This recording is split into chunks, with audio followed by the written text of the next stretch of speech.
सच्चे दरबार की, दुर्गा महारानी की। और साथियों, आज की सबसे बड़ी उपलब्धि ये है, आज एक शिक्षक दिवस है और हम लोग जिस स्तर में काम करते हैं तो हमारा शिक्षक जरूर हमारा मेट होता है। निश्चित आप लोग मानते हैं या नहीं मानते हैं? तो हमारे जो मुख्य अतिथि है, मैं उनसे निवेदन करता हूं कि मैं बारी बारी से एक एक मेट साहब को बुलाऊंगा और वो हमारे मेट साहब को माल्यार्पण करेंगे। अवध कुमार राम फेसबुक पर लाइव है, वो मंच पे आएंगे। अवध कुमार राम और नरेंद्र भाई इनका माल्यार्पण करेंगे।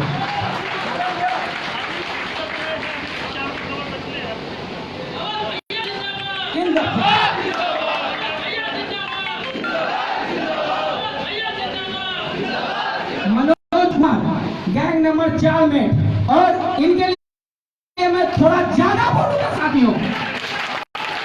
निराला भाई इनका अभिनंदन करेंगे।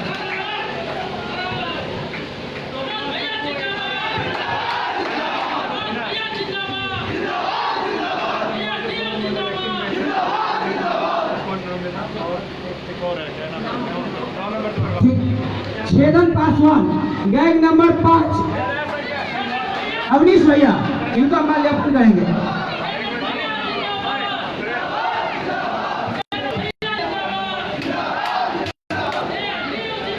मोहन राम गैंग नंबर 6, मनोज भैया इनका अभिवादन करेंगे।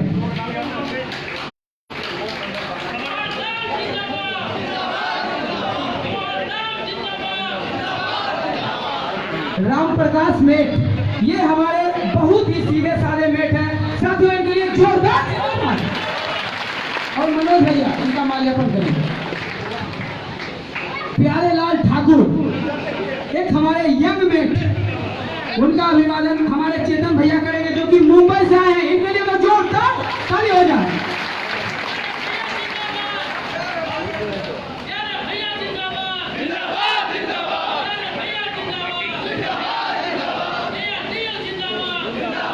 नरेंद्र पाल गैंग नंबर 11, अवनीश भैया इनका माल्यार्पण करेंगे।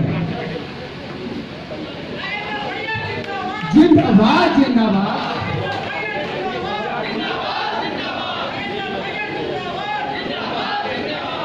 अशोक कुमार राय गैंग नंबर 3-1, वो मंच पे आएंगे। अशोक भैया आएंगे और हमारे राष्ट्रीय अध्यक्ष उनका माल्यार्पण करेंगे।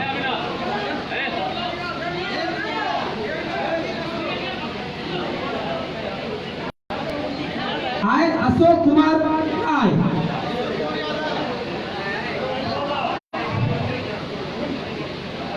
हमारे गैंग नंबर 1 के हैं पागो कुमार, वो आएंगे और अवनीश भैया हमारा उनका माल्यार्पण करेंगे। पागो भैया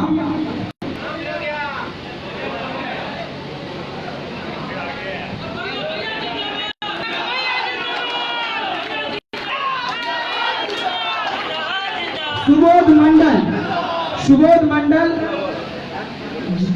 जमालपुर PWI 1, वो आएंगे और हमारे राष्ट्रीय अध्यक्ष माननीय नरेंद्र भैया उनका माल्यार्पण करेंगे। सुबोध मंडल गैंग नंबर 12, साथियों AIRTU जिंदाबाद गूंजना चाहिए। ये हमारी पहचान नहीं है, हमारी पहचान है मैं अपने सीने पे रेल को चलाता हूँ। AIRTU जिंदाबाद जिंदाबाद जिंदाबाद, AIRTU जिंदाबाद जिंदाबाद जिंदाबाद। प्रभात कुमार राय गैंग नंबर 9 आएंगे और नरेंद्र भैया उनका माल्यार्पण करेंगे। प्रभात भैया जिंदाबाद जिंदाबाद जिंदाबाद। Sorry gang number 10 Ajay Kumar, जो कि एक बहुत ही यंग मेट है हमारे, जो कि इनके लिए जोरदार ताली हो जाए। और निराला भैया इनका माल्यार्पण करेंगे।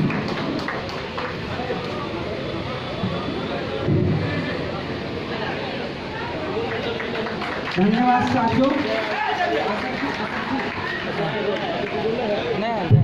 अब मैं साथियों अपने गुरुओं का तो कर लिया, अब मैं अपने महागुरुओं का भी अभिनंदन करवाना चाहूंगा।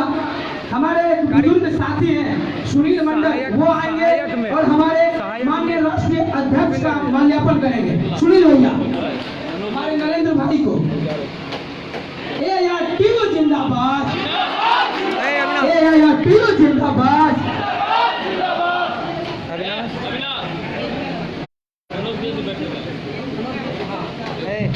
और हमारे एक बुजुर्ग साथी, हमारे हम साथी माननीय मनोज भैया आएंगे और हमारे अवनीश भैया का माल्यार्पण करेंगे और उनका हार्दिक स्वागत करेंगे। AIRTU जिंदाबाद, मनोज भैया जिंदाबाद। आइए मनोज भैया, हमारे अवनीश कुमार के बारे में मैं आप लोगों को साथियों बता देना चाहता हूँ। ये हमारे धराहरा के रहने वाले हैं, यानी कि हमारे गांव के हमारा नेता है। एक जोरदार तालियों इनके लिए साथियों।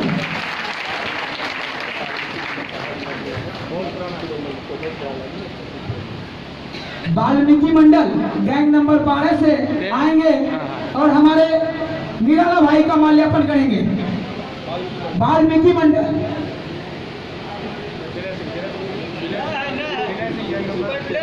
दिनेश सिंह गैंग नंबर 13 आएंगे और हमारे निराला भाई का माल्यार्पण करेंगे और उनका हार्दिक स्वागत करेंगे। साथियों एक जोरदार ताली हो जाए हमारे यंग जोनल अध्यक्ष के। ऐसे तो मैं इस लायक का नहीं हूँ, मैं बहुत दयनीय कर्मचारी हूँ, लेकिन मैं एक विश्वास के साथ करता हूँ कि आपने जो तरजीह दिया है मुझे, मैं उस लायक अपने आप को सक्षम नहीं समझता हूँ। धन्यवाद।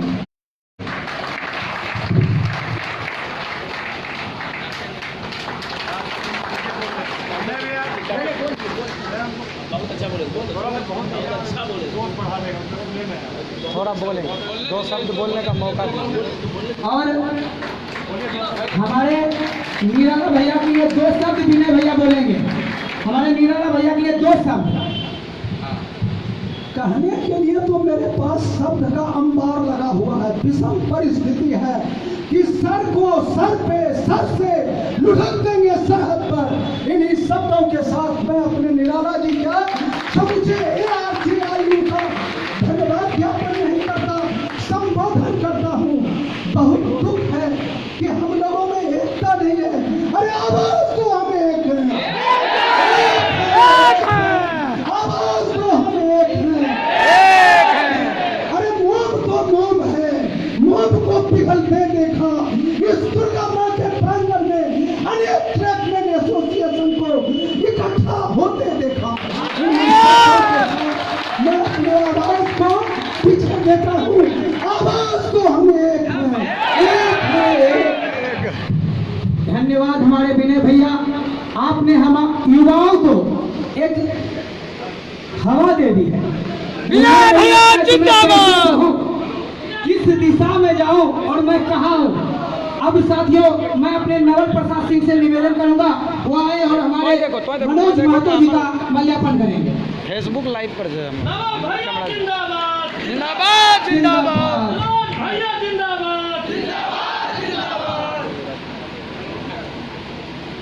अब एक हमारे पुरानी साथी हैं राजकुमार भैया, वो आएंगे मंच पर और हमारे मुंबई से आए हुए चेतन भैया का माल्यार्पण करेंगे।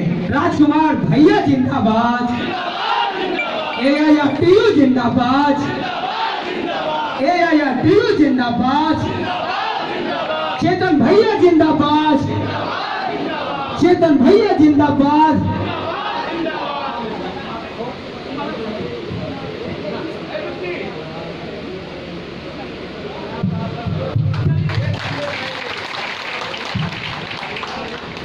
साथियों अब जो भी हमसे गलती हो गई होगी मंच संचालन में, मैं उनसे आप लोगों से माफी मांगता हूं।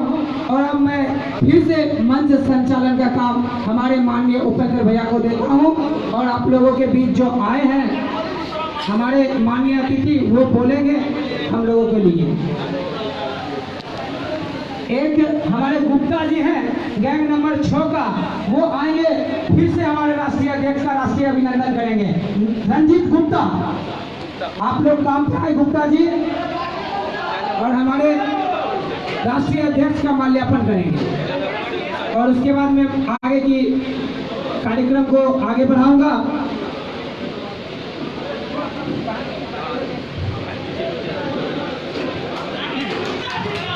जिंदाबाद जिंदाबाद जिंदाबाद जिंदाबाद जिंदाबाद जिंदाबाद जिंदाबाद। अब मैं साथियों मंच पे सबसे पहले आमंत्रण करना चाहता हूं, हमारे मुंबई मंडल से जो चल के आए हैं हमारे चेतन भैया आएंगे और बहुत ही कम शब्दों में आप लोगों के बीच कुछ बातें रखेंगे। एक बार फिर से AIRTU जिंदाबाद, चेतन भैया जिंदाबाद।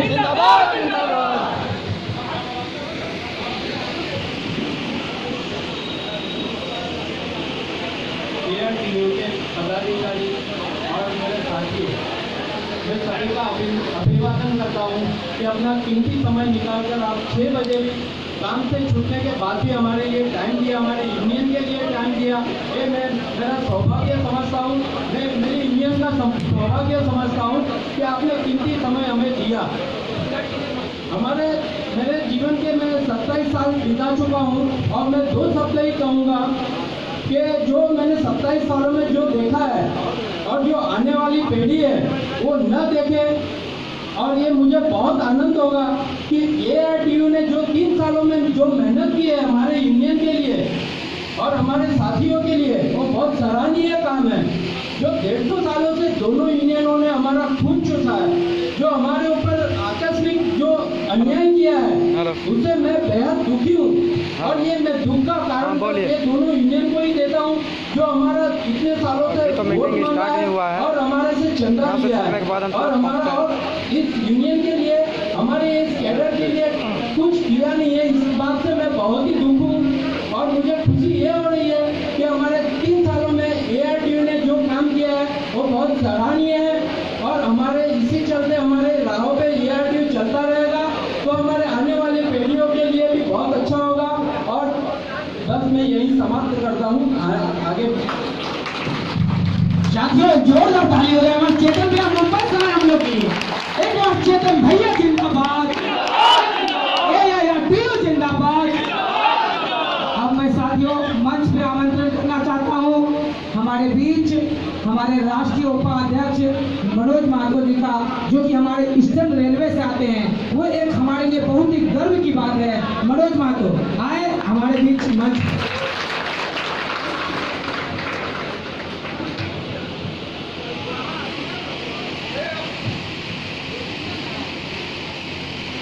हमारे बीच मंच के उपस्थित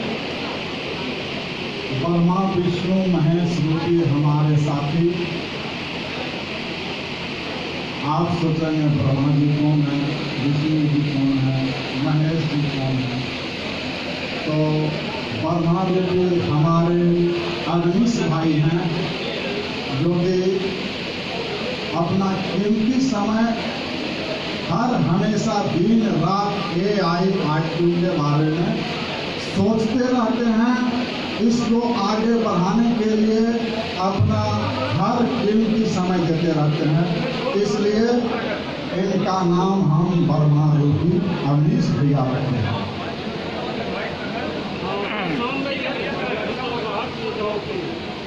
विष्णु जी के रूप में हमारे वीर नरेंद्र पंचाल जी हैं और महेश जी को जानते हैं, उनके सामने जो आया चाहे जैसा आशीर्वाद मांगिए वो यथार्थ, वो हमारा निराला का सामने है। हनुमान रूपी हमारे साथ ही जो मुंबई से चल करके आए हैं भाई चेतन जी चल रहा है और हम लोग सुदामा रूपी ट्रैकमैन भाइयों की ओर से ये तीनों चारों साथी को हम लोग हार्दिक अभिनंदन करते हैं। साथियों, सबसे पहले मैं आप लोगों को अपना परिचय देना सही समझता हूँ। फेसबुक लाइव क्योंकि चल रहा है, हमें इसी का भाषण फायदा है। देना हम नहीं आता। मोबाइल बंद किए हुए हैं भैया। दूसरी बात, मैं आप लोग को ये भी जानकारी दे देता हूँ फ्लोवर कि चल रहा है, मैं फ्लोवर चल रहा है। लाइसेंस वोटर कुली बैच से आया हुआ कितना एक अनपढ़ साथी हूँ, 1000 साक्षात फ्लोवर हो साथी गया, हूँ। इतना देर में पता नहीं चला। आप है देखिए जो समझिए, 1000 फ्लोवर चल रहा है तुरंत अब आप लोग सोचेंगे फेसबुक कि ये लाइसेंस वोटर से आया है, कुली बैच से है, अनपढ़ भी है, तो ये AI-2 के लिए पूरे हिंदुस्तान का 17 जोन का दौरा करने के लिए हर हमेशा क्यों तैयार रहता है। तो साथी, मैं आप लोगों को एक बात बताना चाहता हूँ, हर व्यक्ति को अपना अपना एक स्वार्थ होता है, जो कि मेरे अंदर भी एक स्वार्थ की भावना है। और मैं ये अपने आप पर पूर्ण विश्वास रखता हूँ कि अगर मेरा स्वार्थ अगर आप लोग पूर्ण रूप में अगर समझ जाएंगे तो आज से आप लोग खुद स्वार्थ पालना शुरू कर देंगे। तो मेरा स्वार्थ क्या है, मैं क्यों दिन रात मेहनत कर रहा हूँ, इसको आप लोग जानने का प्रयास कीजिए। आज हम लोग ट्रैकमैन साथी जो हैं, हम लोगों को इतना नीचा दृष्टि से देखा जाता है कि जो हमसे कम वेतन पाता है, एक मामूली सा पोर्टर है, वो भी अपने आप को समझता है कि हम इससे बहुत ऊंचा हैं। आप ट्राई करना है, आप एक पोर्टर के साथ में ट्रेन में स्लीपर में चढ़ जाइए। अगर टीटी आया, दोनों से पूछेगा कौन स्टाफ है, वो बताएगा पोर्टर है, तो बोलेगा इतना नंबर सीट पे चले जाइए, खाली है। आप अगर बताते हैं कि मैं ट्रैकमैन हूँ, अरे यार जनरल में चले जाओ, ये उस समय हम लोगों को ये महसूस होता है कि शायद हम लोग रेल कर्मचारी हैं ही नहीं। तो हम लोग इसलिए जो है सबसे पहला जो है मांग हम लोगों का है LDC ओपन एग्जाम, और इसी के माध्यम से हम लोगों का मान और सम्मान मिल सकता है। साथियों, आज कुछ कामयाबी मिला है हम लोगों को। आप जान रहे हैं कि 10% ट्रैकमैन से अदर विभाग में जाने का रास्ता खोला गया है, लेकिन इससे ज़्यादा खुशी होने की बात नहीं है। हम लोगों को लड़ाई इतना मजबूत तरीके से आगे बढ़ाना है कि 10 नहीं 100% LDC ओपन चाहिए हमें। साथियों, आप सोचेंगे कि हमारा इससे स्वार्थ कैसे पूरा होगा, तो साथी, आज जब मैं जाता हूँ कोई भी ऑफिस, तो हमें एक घृणा दृष्टि से देखा जाता है कि ट्रैकमैन है। आप देखेंगे, अगर आप एक स्टेशन में ट्रेन के बारे में पूछने जाइए, तो वहाँ पे स्टेशन मास्टर हो या आप एक टीसी हो, वो आपको टरका देगा। लेकिन जब अपने बीच से एक ट्रैकमैन साथी ASM बनेगा, टीसी बनेगा, उस समय हमारा जो है स्वार्थ पूरा होगा। वो जहाँ देखेगा बोलेगा, अरे यही है मनोज भाई, आइए कुर्सी पर बैठिए। तो बताइए हमारा स्वार्थ पूरा हुआ या नहीं हुआ। दूसरा, हम लोगों को NPS के लिए भी लड़ना है साथियों।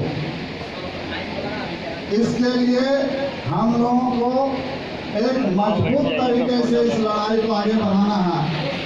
नीचे की बात, जमीनी स्तर की बात, जितना आप जानते हैं, जितना कष्ट आप करते हैं, उतना कष्ट हम करते हैं। इसलिए ज़्यादा बोलने से इस पर कोई फायदा नहीं है, और बहुत साथी बोल चुका है। और मेरा मिशन, AI-2 का मिशन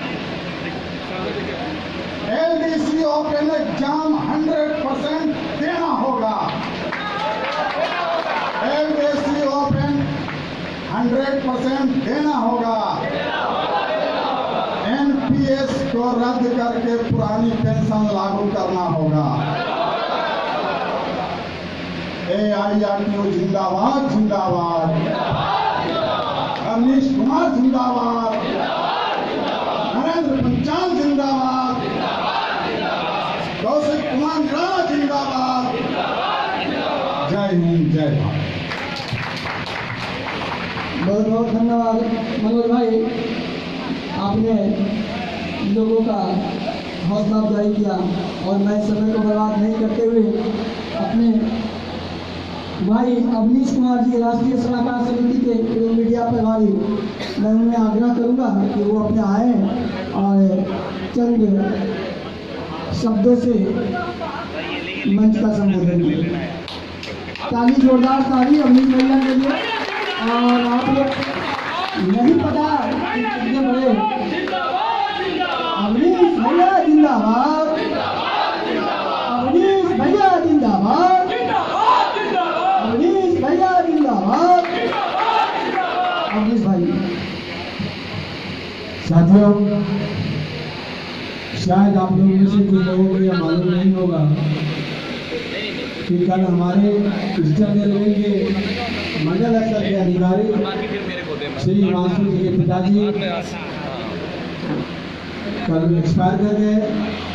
और इससे पहले हमारा एक बैडमिंटन साथी स्वर्गीय बबलू कुमार, जो सोलापुर डिवीजन में आत्महत्या कर लिया। तो मैं चाहता हूं कि आप लोग एक साथ खड़ा होकर 2 मिनट का मौन धारण करें।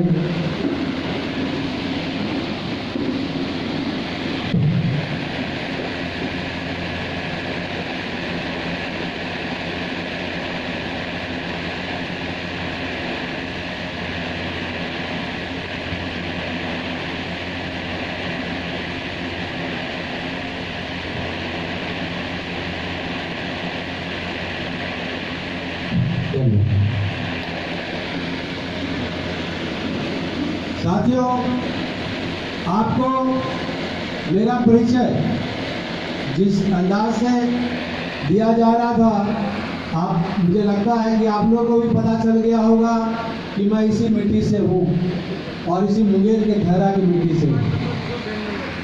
साथियों, मैं राष्ट्रीय मीडिया प्रभारी और सलाहकार समिति का सदस्य हूँ। मैं 2005 में RRB के माध्यम से ग्रुप डी में चयन हुआ था। उस वक्त बेरोजगारी बहुत थी और आज भी बहुत है।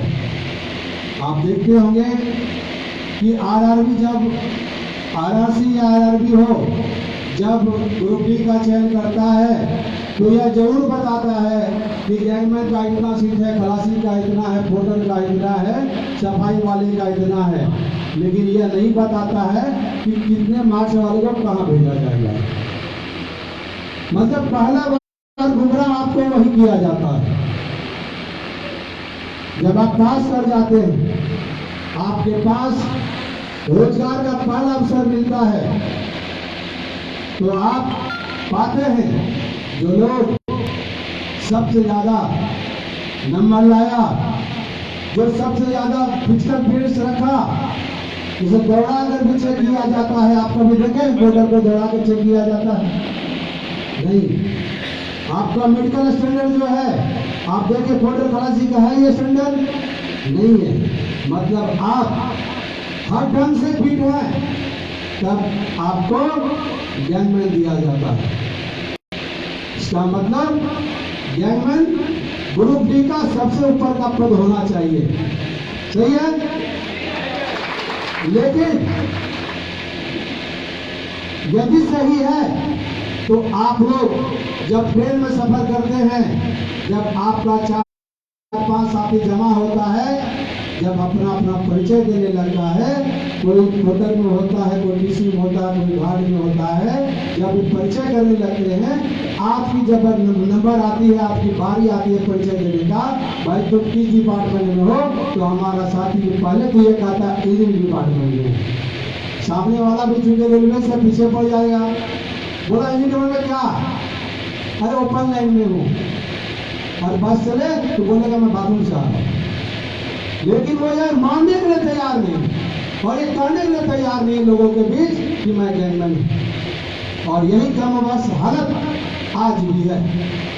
और 2005 में अहमदाबाद बोर्ड से चयन हुआ था और मुंबई में ज्वाइन किया।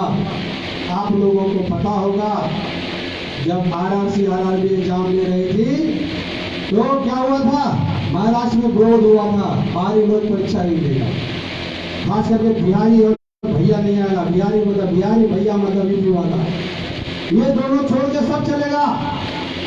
लेकिन जब मेरी नियुक्ति हो गई तो आप सोचो, जहां आपको परीक्षा देने नहीं दिया गया, जहां तक कि परीक्षा रद्द हो गई, वहां पर अगर कोई गैंगमैन का संगठन चलाने की सोच रहा है, जहां की बिहारी कम है,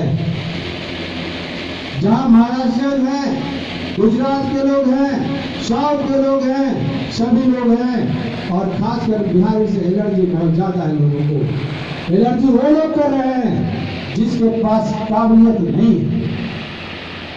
और जान ले उस कंडीशन में जब मैं गैंगमैन को एकजुट करने का सोचा, क्योंकि मैंने वो सब देखा गैंगमैन की नकल करते हुए कि गैंगमैन को जो 59 साल का गैंगमैन था, 60 साल पूरा करने वाला था, उसको सुपरवाइजर कान पकड़ के उठक बैठक तक करवाया है मेरे नजर के सामने।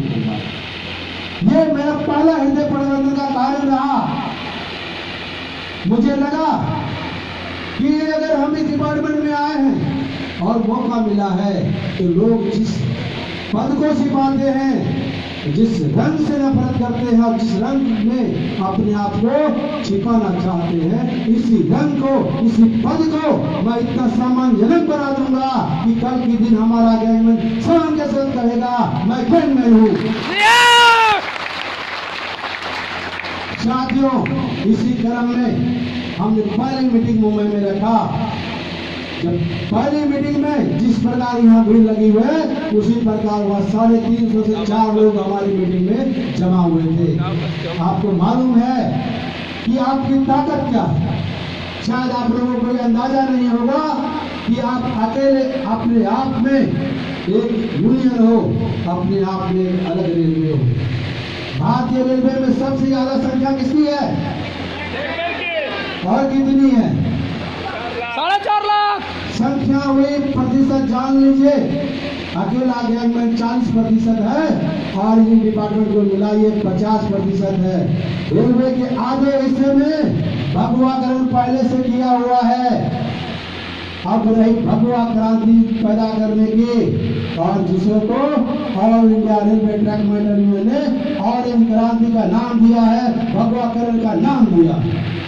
आपको ये समझना होगा कि जिस यूनियन को किसी भी, आज मैं पूरे देश में घूम रहा हूं, आपको बता दूं, मैं आज 9वां महीना के बाद ऐसा मौका मिला कि एक दिन मात्र घर पर रह सका।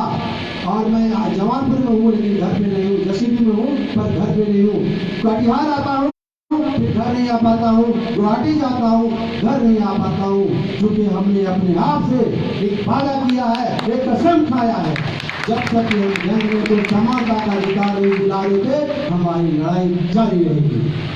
तो आपको बताऊं दोस्तों, जब मीटिंग मैंने रखा तो मान्यता प्राप्त यूनियन के कुछ लोग, जिसको आपने सबसे ज्यादा वोट दिया, सबसे ज्यादा वोट दिया, उन्होंने कुछ गुंडे भेजे मेरे पास, ये कहकर डराने के लिए कि यह मीटिंग तुम बंद कर दो, नहीं तो तुम्हारे लिए अच्छा नहीं होगा।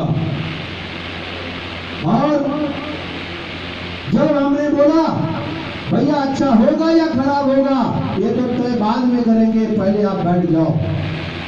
बैठा, मैं समझाया भाई मेरे, तुम ये बात जान लो कि मैं 2000 किलोमीटर दूर आज बॉम्बे में नौकरी कर रहा हूं बिहार से आकर, तो जिगर तो जरूर रखता हूं। और दूसरी बात, मैं बिहार के मुंगेर से हूं। जितना हमारे मुंगेर में बंदूक का शोरूम है, तुम्हारे पूरे शहर में कपड़े का शोरूम नहीं होगा। साथियों, डर तो पहले दूर करना होगा। जब आपका एक भाई, आपका एक साथी जिससे आप आज मिल रहे हैं, all India railway track maintenance का मीडिया प्रभारी है, राष्ट्रीय मीडिया प्रभारी है, अगर ये मुझे जिम्मेदारी दी गई होगी तो जरूर कुछ न कुछ मेरे अंदर खासियत होगी। वो खासियत सिर्फ यह है कि मैं पूरे देश में जहां जहां मौका मिलता है, अगर आधे घंटे का भी मौका मिलता है, मैं उतर के अपने ट्रीटमेंट साथियों के बीच जाता हूं और मैं बताता हूं कि आपको एकजुट होना चाहिए। तो आप जब एकजुट होना चाहते हैं तो आपको निगेटिव एनर्जी भरा जाता है। हमसे कहा गया था, अरे भाई गैंगमैन जो है मेढक की तरह है, एक तराजू पे रखोगे दूसरा कूद जाएगा, बाहर निकल जाएगा। गैंगमैन को एकजुट करना मुश्किल है। तो मैंने उसे पूछा कि आप बताओ पहली और आखिरी बार कब कोशिश किया था? जवाब नहीं। आज मैं बताऊं, मैं all India railway track maintenance एक नाम सिर्फ दिया और लोगों को जैसे ही पता चला यह सिर्फ और सिर्फ गैंगमैन का बना हुआ संगठन है और गैंगमैन के लिए बना हुआ संगठन है। आज स्थिति यह है, देश के किसी भी कोने में जाता हूँ, देश के किसी भी कोने में जाता हूँ, यह जो भीड़ आप देख रहे हैं, ये मान्यता प्राप्त union federation division level zonal level meeting भी करे तो ये भीड़ देखने को नहीं मिलेगा। ये समर्थन है all India railway track maintenance का। साथियों, रही बात कि आखिर क्या कारण है कि आप लोग हमारे साथ और इस बैनर के साथ क्यों जुड़ जाते हैं, ज्यादा सोचते नहीं है। कारण साफ है, भारतीय रेलवे में आप देखें तो अकेला यह एक ऐसा वर्ग है, एक ऐसा कैडर है जो भारतीय रेलवे का सबसे शोषित, सबसे ज्यादा उपेक्षित और सबसे ज्यादा मूलभूत अधिकारों से वंचित कैडर है। और इसके लिए जिम्मेदार कौन है? वही यूनियन जिसको आपने सबसे ज्यादा वोट दिया और सबसे ज्यादा नोट दिया। इसके लिए जिम्मेदारी होनी चाहिए कि गैंगमैन को भी प्रमोशन का समान अधिकार दिया जाए। तो आपको मालूम हो गया होगा ये मान्यता प्राप्त यूनियन और फेडरेशन ने क्या किया। जब जब रेलवे ने यह मौका दिया कि गैंगमैन को भी एलडीसी में बैठाया जाए, इन्होंने यह लिखा कि गैंगमैन चूंकि सेफ्टी कैटेगरी में आता है, अगर हमारे इस कैटेगरी में गैंगमैन की संख्या कम हो गई तो गाड़ी चलाना मुश्किल होगा। मतलब तो साफ है कि हमारा कैडर का इंपोर्टेंस बहुत ज्यादा है, मगर रेलवे इस बात को मानने के लिए तैयार नहीं। तो हम बताते हैं आपके माध्यम से और ART के माध्यम से, हमने कई बार इन लोगों को बताया कि आप ये मानते हो कि गैंगमैन का काम इतना इंपॉर्टेंट है, तो जिस प्रकार आपने RRB और RRC से गैंगमैन का सिलेक्शन किया, उसी प्रकार से आप एक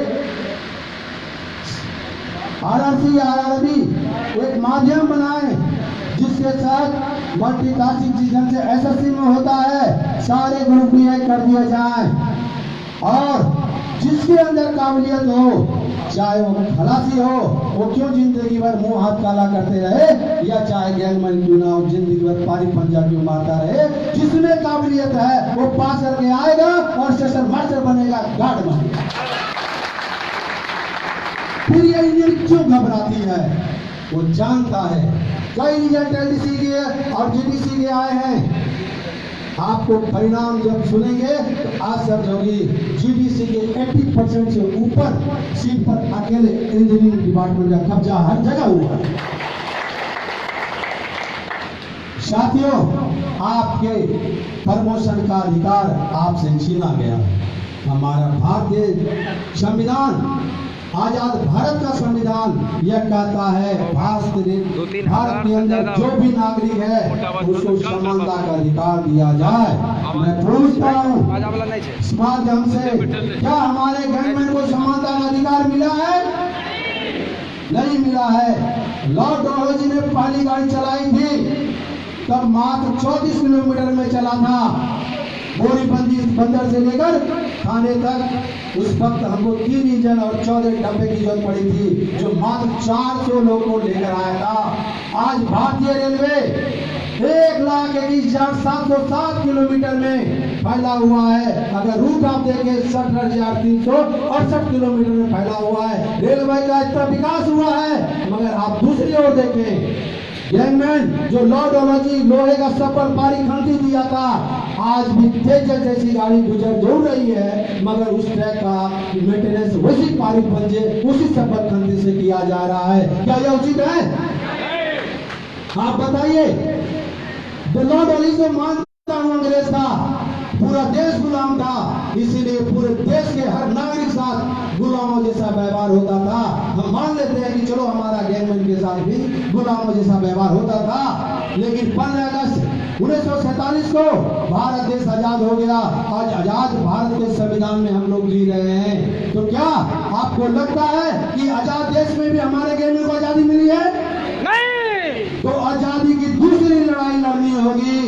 जिस पहली लड़ाई के लिए जब अंग्रेज को भगाना था, तो महात्मा गांधी सीधा गुजरात से उठ के बिहार के चंपारण में आए थे। उनको पता था बिहार में नेताओं की कमी नहीं है, युवाओं की कमी नहीं है, लड़ने वालों की कमी नहीं है।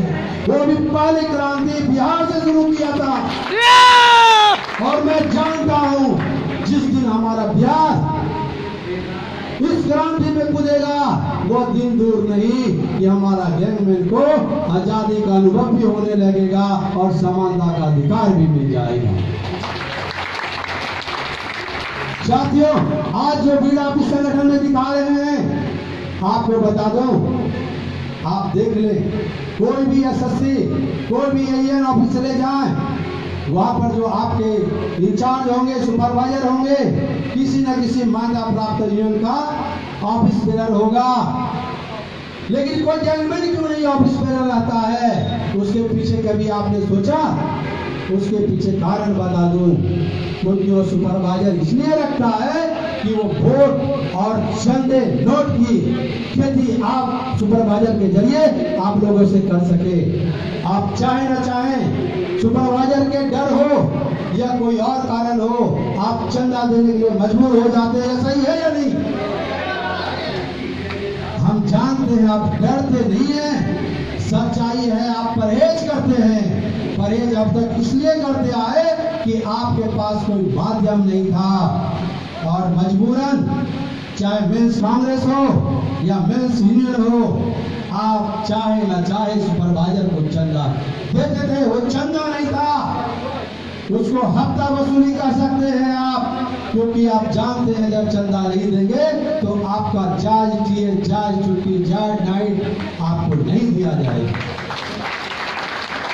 रही बात गैंगमैन का शोषण का बात और राजनीति की बात, मैं मानता हूं हर व्यक्ति को पहले व्यक्तिगत तौर पे एक अच्छा इंसान बनना पड़ेगा।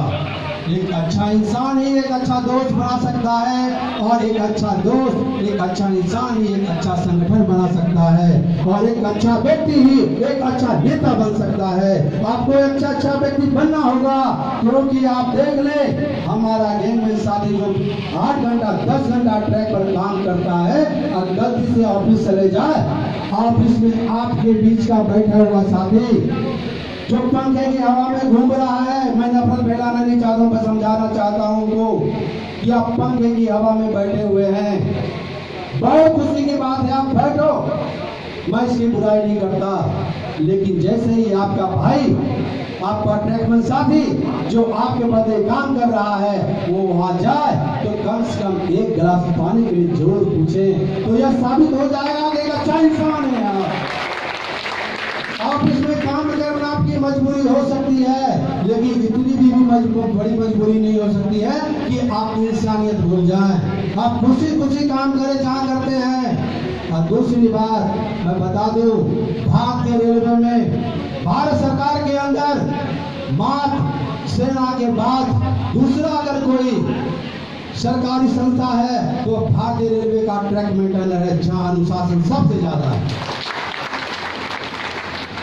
सेना में ब्रिगेडियर कह दे कि जाओ फलाने पोस्ट पे, वो यह नहीं सोचता कि क्या होने वाला है, अपना सामान लेता और चला जाता है। हमारा गैंगमैन का भी वही हालत है, दिन और रात नहीं देखता, सुपरवाइजर जैसा बोलता वो जाके साइड पे काम करता है। आपको आंकड़ा बताना चाहता हूँ जिससे आप लोग वाकिफ नहीं होंगे। वर्ष 2017-18 का आंकड़ा देख ले, पूरे भारतीय रेलवे में 1155 गैंगमैन हमारा भाई शहीद हो गया। किसी भी विधानसभा में, किसी भी राज्यसभा में या किसी भी लोकसभा में इस बात का हंगामा हुआ नहीं हुआ। क्या हम लोग भारत के नागरिक नहीं हैं? हाँ है। तो अगर हमें माना क्यों नहीं जाता? उसी देश में मुझे दुख होता है। चलो हमारा सेना भी हमारा भाई है, हमारे देश के नागरिक हैं, हमारा वो अगर देश की रक्षा कर रहा है तो हम चैन से सो रहे हैं। उसी तरह गैंगमैन 24 घंटा काम कर रहा है तभी हमारा देश के लाखों करोड़ यात्री रेल सेवा का आनंद ले रहा है और चैन से जी रहा है। मगर जब यह गैंगमैन रेल की सेवा करते करते शहीद हो जाता है तो एक चूं की आवाज कहीं से नहीं निकलती। जिस मान्यता प्राप्त यूनियन को आपने सबसे ज्यादा वोट दिया, सबसे ज्यादा नोट दिया, जिसको ये आवाज उठाने की बीमारी होनी चाहिए, आज तक उठाई है। तो यही कारण है कि आप हमारे बीच आज जमा हैं। चाहे न चाहे हम सबका मकसद एक है। मन का मतभेद हो सकता है लेकिन इस बात को ध्यान रखें, इस मंच का मतभेद नहीं होनी चाहिए। इस मंच के अंदर जो भी आए वो अपना व्यक्तिगत दुश्मनी भूल जाए, व्यक्तिगत कारण भूल जाए और सिर्फ यह बात माने कि जो गैंगमैन कैडर के हित में होगा हम वही करेंगे।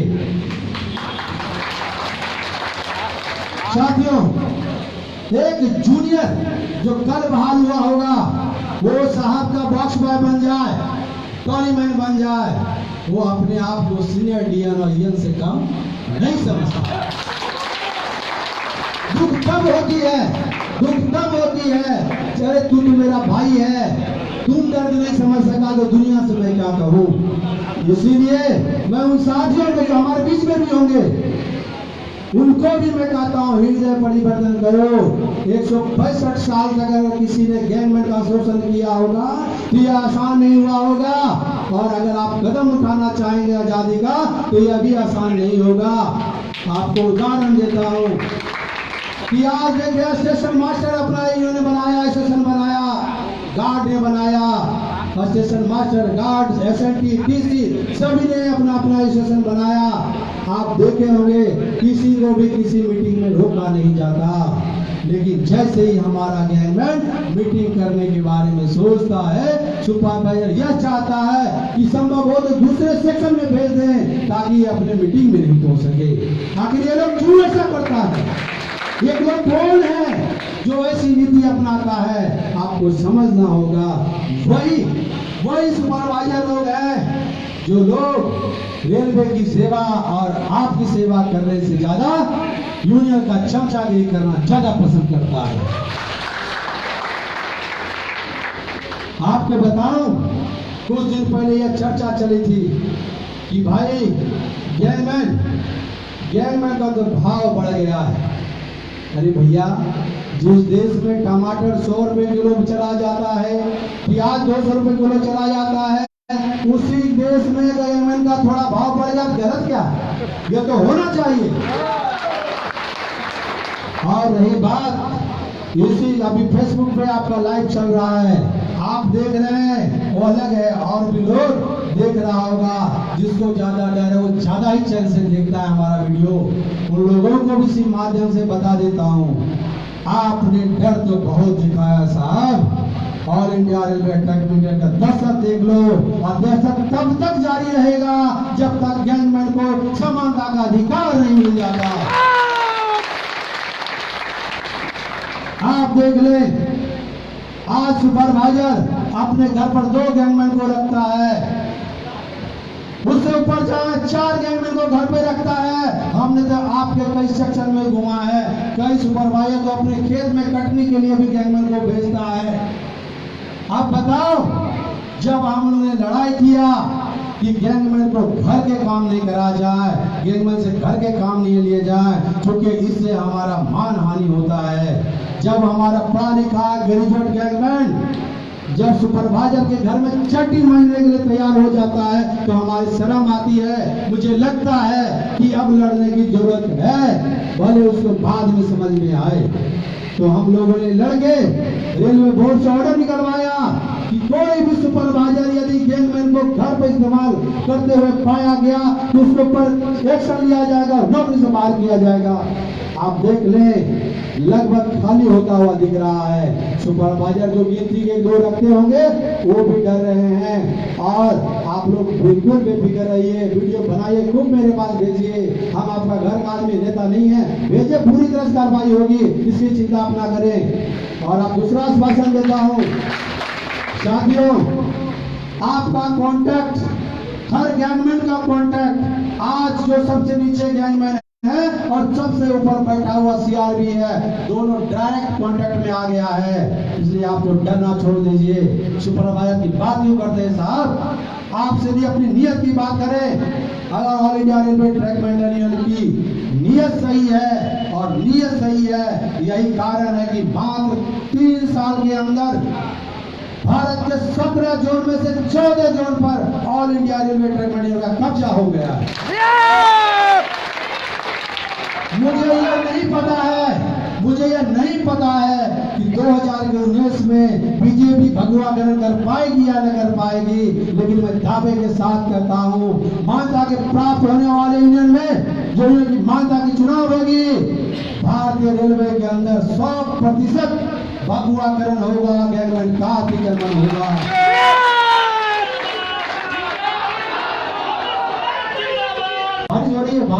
हो जाएगा, बोला तुम्हारे लिए खराबी हो गया तो काम करनी बचाओ, तो रिटायरमेंट तक गैंगमैन ही रहने वाला।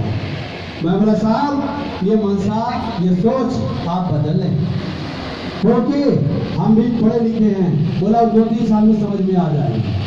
और आज आप देखें 2-3 साल तो नहीं लगा समझने में, बहुत जल्दी समझ गया। जो सुपरवाइजर हमको समझा रहा था, आपको बताता हूँ, 3 साल के अंदर अगर ये मुंगेर का मानकर धरा का एक छोटे से बच्चे को पूरा देश जान रहा है, ये सम्मान कम नहीं है। वो जो सुपरवाइजर पद नहीं चाहिए। साथियों, मुझे यूनियन का बड़ा लीडर आया, बोला अमरीश कुमार, मेरे पिताजी का नाम है सिंह, राजू सिंह। उनको लगा ये सिंह है, राजपूत है। बोला अमरीश कुमार, अगर तुम बिहार का राजपूत है, बिहार का सिंह है, तो मैं भी यूपी का भैया सिंह हूँ, तुमको बता दूंगा मैं क्या हूँ। मैं बोला था शांत हो, मैं बिहार में ये सिंह नहीं हूँ, लेकिन सिंह का गुण दिख रहा है, राजपूत का गुण दिख रहा है, तो जान लो मैं चंद्रवंशी हूँ। और मेरा चंद्रवंशी अगर तुम्हारे यूपी के राजपूत से ज्यादा शान रखता है तो हमारा बिहार का राजपूत कैसा होगा। हम बिहार के मुंगेर जिला के हैं, और जहाँ कर्ण की धरती कर्णगढ़ कहा जाता है, जो दान करने में पीछे नहीं हटता, बलिदान देने में भी पीछे नहीं हटता, और वो दिमाग को शांति रख सके, इसलिए दुनिया को योगा भी सिखाता है। मैं उस जगह से बिलोंग करता हूँ, मुझे इन सब सारी बातों की परवाह नहीं है। आपको बता दूं साथियों, आप देखिए लॉर्ड अंग्रेज था, आपको काम करने 10 घंटे का वक्त दिया, गैंगमैन 10 घंटा काम करेगा। एक मिनट बोलना चाहूंगा साथियों, आप लोग में से किसी को जल्दी है जाने का तो बता दें, जल्दी है क्या? तो मैं ये मान लूं कि 3 तारीख को मैं मुंबई से निकला हूं और 3 तारीख के अंदर मैं 6000 किलोमीटर तय कर चुका हूं, और ये 1.5 साल के अंदर मैं कम से कम 6 महीना तक छुट्टी या 4 महीने तक ही ड्यूटी कर पाता हूँ, बाकी का समय पूरे देश का भ्रमण में लगाता हूँ। मैं मान लो कि आज आप लोग हमारे साथ हैं, हमारी बात सुनने के लिए तैयार हैं। धन्यवाद साथियों। यह सुनकर ऐसा लगता है कि मुंबई से मैं घर आया हूँ, परिवार के बीच वास्तव में आया हूँ। साथियों, हमारे नए पंचायत जी हैं जो हमारे बाद आएंगे, मैं उम्मीद करता हूं तब तक आप बात सुने।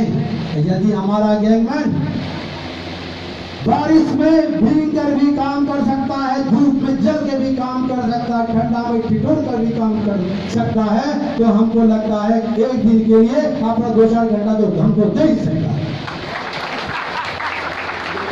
साथियों, अंग्रेज जोलॉजी था, चलो हमारा ख्याल नहीं रखता था, 10 घंटे की ड्यूटी दिया।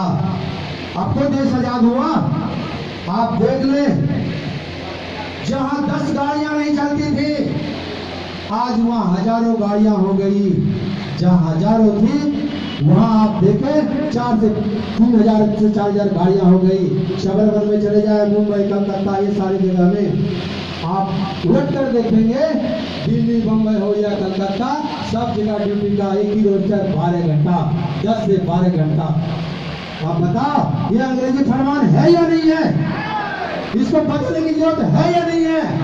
इसकी जिम्मेदारी कौन उठाएगा? मैं ये मानता हूं कि अगर मैं रेलवे बोर्ड में ये कह कर रहा हूं कि यदि आपने 6 घंटा रेस्ट के साथ 8 घंटा नहीं किया ड्यूटी, तो हमारा देश का पूरा गैंगमैन अपने जिस जगह पे काम कर रहा है वही काले हाथ बैठ जाएगा।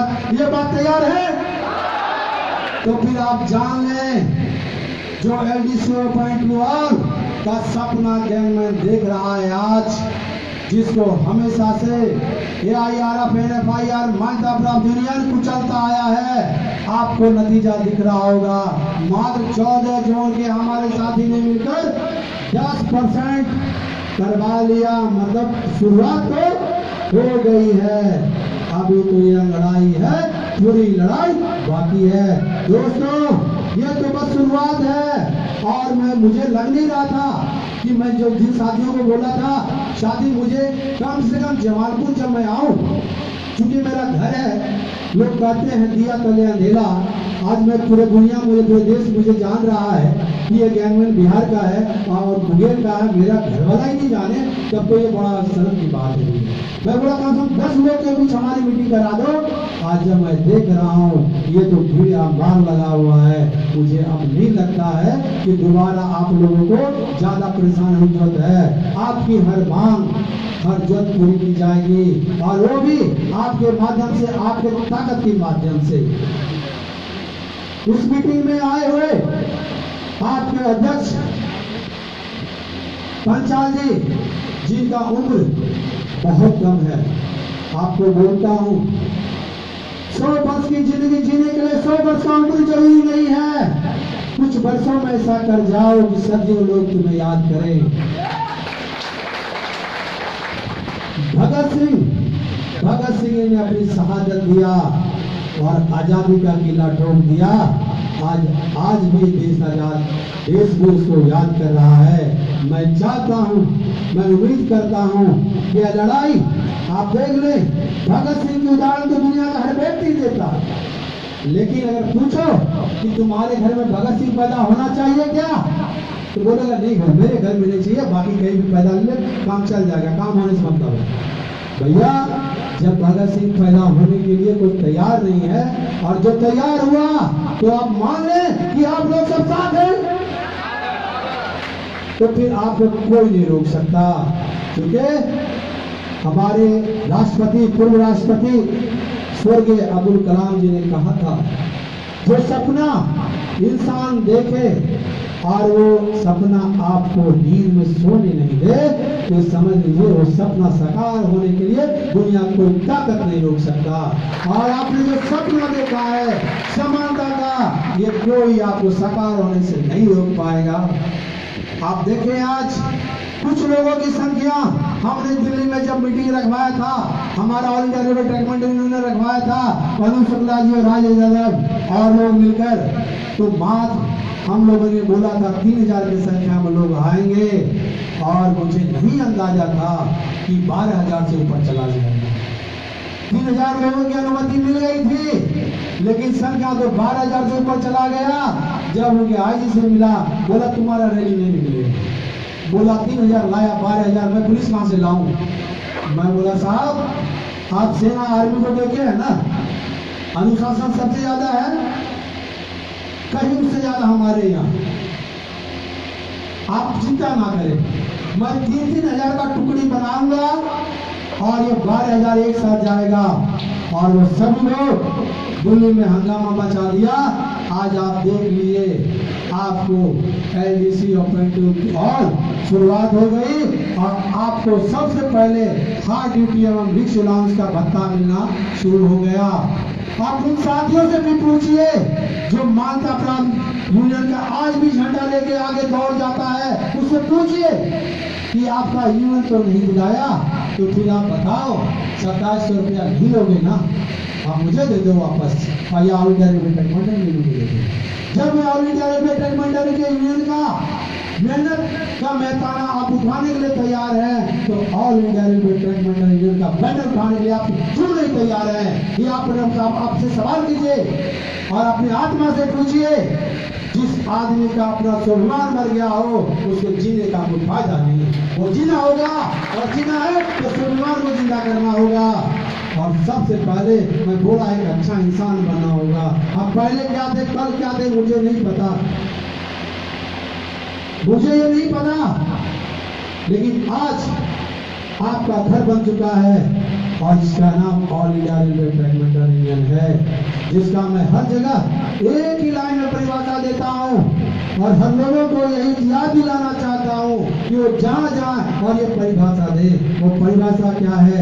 आप कुत्ता को रोड पर देखिए, पत्थर मारिए, कुत्ता भाग जाता है ना, लेकिन मधुमक्खी का छत्ता पर पत्थर मारने देखिए क्या होता है?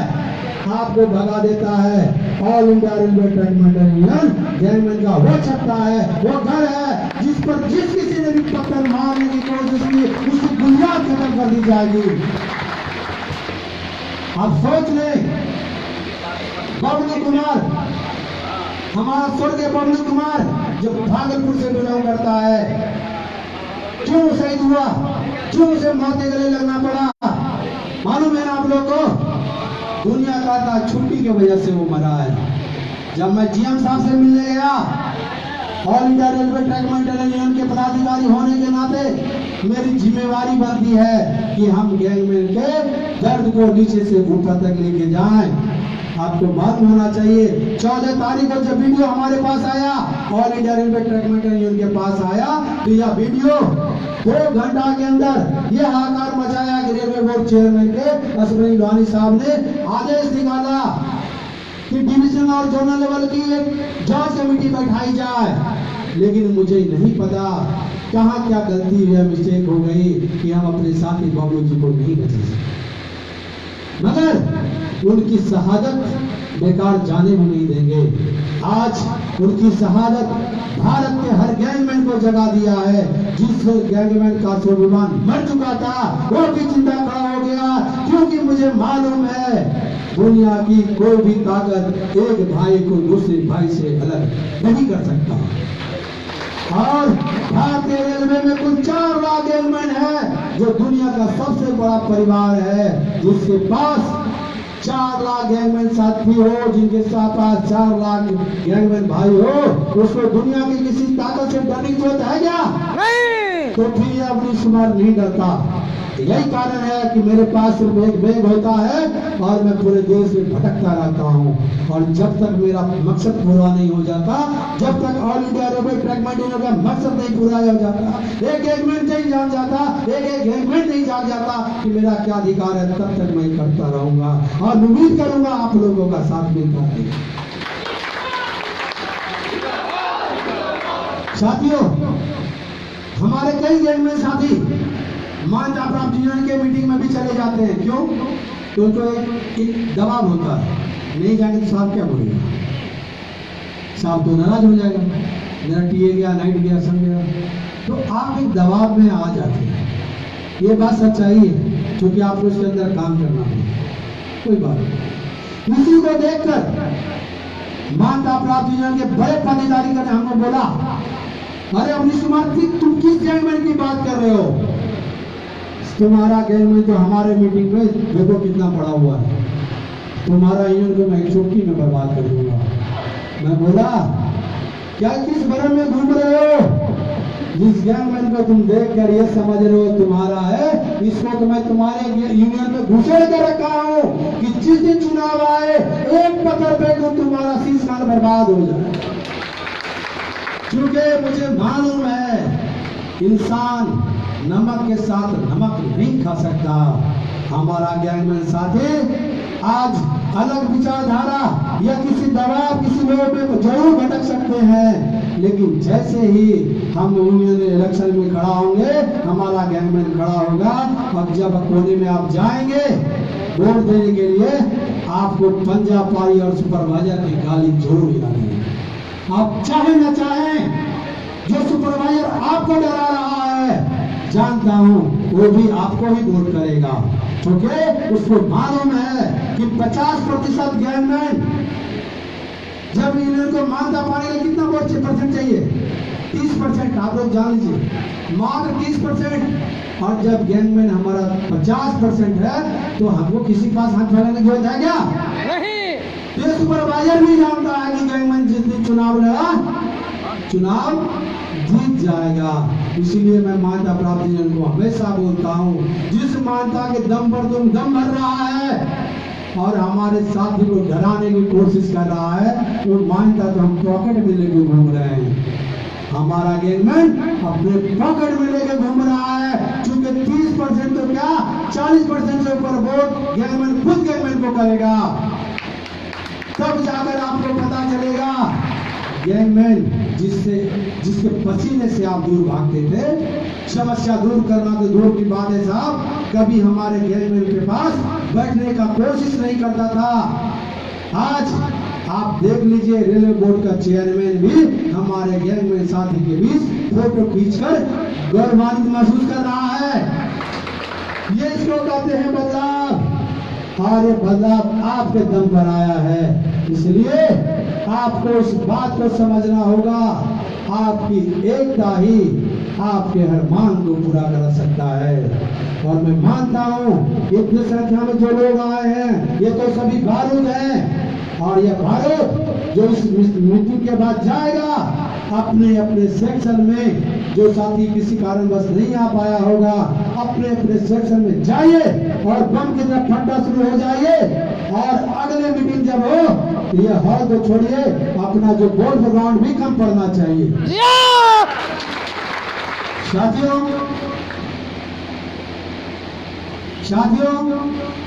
बातें तो बहुत है, और हमको लगता नहीं है कि आप लोग की परेशानी और गाड़ी के हालात देखते हो कि ज़्यादा समय लेना चाहिए। हमारे और भी सारे वक्ता हैं और उनको भी आपको सुनना है, इसलिए मैं आपको एक बात छोटा सा सुना देता हूँ।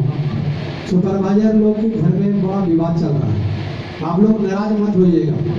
जब वो आपको डांटे फटकारे गाली उली दे दे तो गाली तो झेल लीजिएगा, कहिएगा कि गाली आप 10 लिए ना, आपको 100 पड़ा होगा, और आप पत्थर को देखे और गाली दीजिए। हमने आपको नहीं दे रहे, पत्थर को दे रहे, आप हमको दे रहे, हम पत्थर को दे रहे। मतलब जो जैसा करे वैसे भाषण में समझाना। और अभी क्या हो रहा है, उसे घर में झगड़ा चल रहा है। पहले 4 गैंगमैन 5 गैंगमैन घर में काम करता था, चटनी धोना हो, गंजी धोना हो, भिंडी की सब्जी लाना हो, वो सब आराम से हो जाता है ना। और दुनिया का गवर्नर क्यों ना हो, आपका देश का गवर्नर ही क्यों ना हो, तो बीवी के सामने अपने आप को असहाय महसूस करता है। तो आपका सुपरवाइजर कौन सा चीज है, वो भी बेचारा असहाय है। अब वो 24 घंटा ड्यूटी करके जाता है और खुद से चटनी धोता है। अब बीवी कहता मेरे से नहीं होगा, मेरा भी धोना पड़ेगा। जैसे ऑफिस पहुंचता लोग सलाम करता है, किसी की चटनी धोते देख लिया, कपड़ा धोते, मेरा इज्जत क्या बचेगा। बड़ा टेंशन में आ गया। उनके दर्द को आप समझिए, है ना। और कोशिश कीजिए दर्द बरकरार रहे, तभी आपका सम्मान बरकरार रहेगा। धन्यवाद साथी। और अब लगता है कि सब लोग पूरी तरह मीटिंग में शरीर से तो पहुंच गए थे, अब तो दिल दिमाग से भी पहुंच गए हैं। एक साथ मेरे साथ नारा लगाइए और ऐसा गूंज होना चाहिए जो कि मानता प्राप्त यूनियन फेडरेशन जो लंगड़ा लुल्हा बना हुआ, बहरा बना हुआ है ना, वो कान का चर्रा फट जाए और वो कहे कि यार क्या हो गया, कौन सी गलती हो गई। और 165 साल का बदला लेना है, 1-2 दिन का बदला नहीं। हमारा बुजुर्ग जो वो जिस समय में कष्ट भोग के गया, जो हमारे चाचा जी कष्ट भोग रहे हैं, पूरी तरह बदला लिया जाएगा, जम के लिया जाएगा। क्योंकि दर्द देने वालों को सोच लेना चाहिए कि हम दर्द सामने वाले को उतना ही दे जितना हम बर्दाश्त कर सकते। तो साथियों हमारे साथ आवाज दे, ऑल इंडिया अटैक में यूनियन जिंदाबाद जिंदाबाद मजा नहीं आ रहा। All India truck meter union जिंदाबाद जिंदाबाद। साथियों, आप लोग का हाथ पूरी तरह उठ नहीं रहा, दर्द कर रहा है, ज्यादा काम हो गया। पूरी तरह उठाइए, भूल गई आपका प्लेटफॉर्म है। All India truck meter union जिंदाबाद जिंदाबाद। All India truck meter union जिंदाबाद जिंदाबाद। जन मिल सकते, जिंदाबाद जन मिल सकते, जिंदाबाद जिंदाबाद। All India truck meter union. जिंदाबाद जिंदाबाद। धन्यवाद साथियों। और एक अपील जरूर करूंगा, अब जब आप गाड़ी में जाएं तो किसी कोन में मत बैठे, जहाँ सीट खाली हो वहाँ बैठे, क्योंकि 1900 ब्रिगेड वाले गैंगमैन को भी 3rd AC का पास मिलने लगा है ऑन ड्यूटी।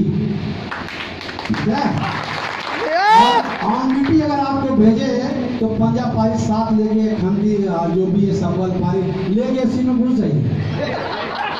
आप बोलिए कि ऑन ड्यूटी हमको पास मिला है और 3rd AC में एलाव है।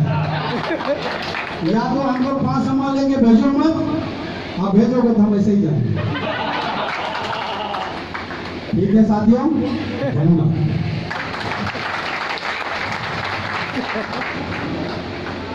बहुत बहुत धन्यवाद अमरीश जी, आपने हमारे जमालपुर के वासियों को, जमालपुर के ट्रैकमैनों को और यहाँ दूर से आए हुए सभी ट्रैकमैनों को जगाने का जो प्रयास किया है, उसके लिए हम लोग तहे दिल से आपका शुक्रिया अदा करते हैं। और अब बारी हमारे राष्ट्रीय अध्यक्ष की है, और राष्ट्रीय अध्यक्ष को पता होना चाहिए कि जमालपुर की धरती है, बिहार की धरती है, और इन्हें ऐसे थोड़ी हम जाने देंगे। तो बिहार की धरती, बाबू वीर कुंवर सिंह की धरती, बिहार की धरती, डॉक्टर राजेंद्र प्रसाद जी की धरती, और मुंगेर की धरती, मीर कासिम की धरती। यहाँ मीर जाफर की कोई जगह नहीं है मेरे भाई, यहाँ मीर कासिम पैदा लेते हैं मीर जाफर में। हमारे राष्ट्रीय अध्यक्ष पांचाल भाई, बहुत शौक से हम लोग कहते हैं पांचाल भाई।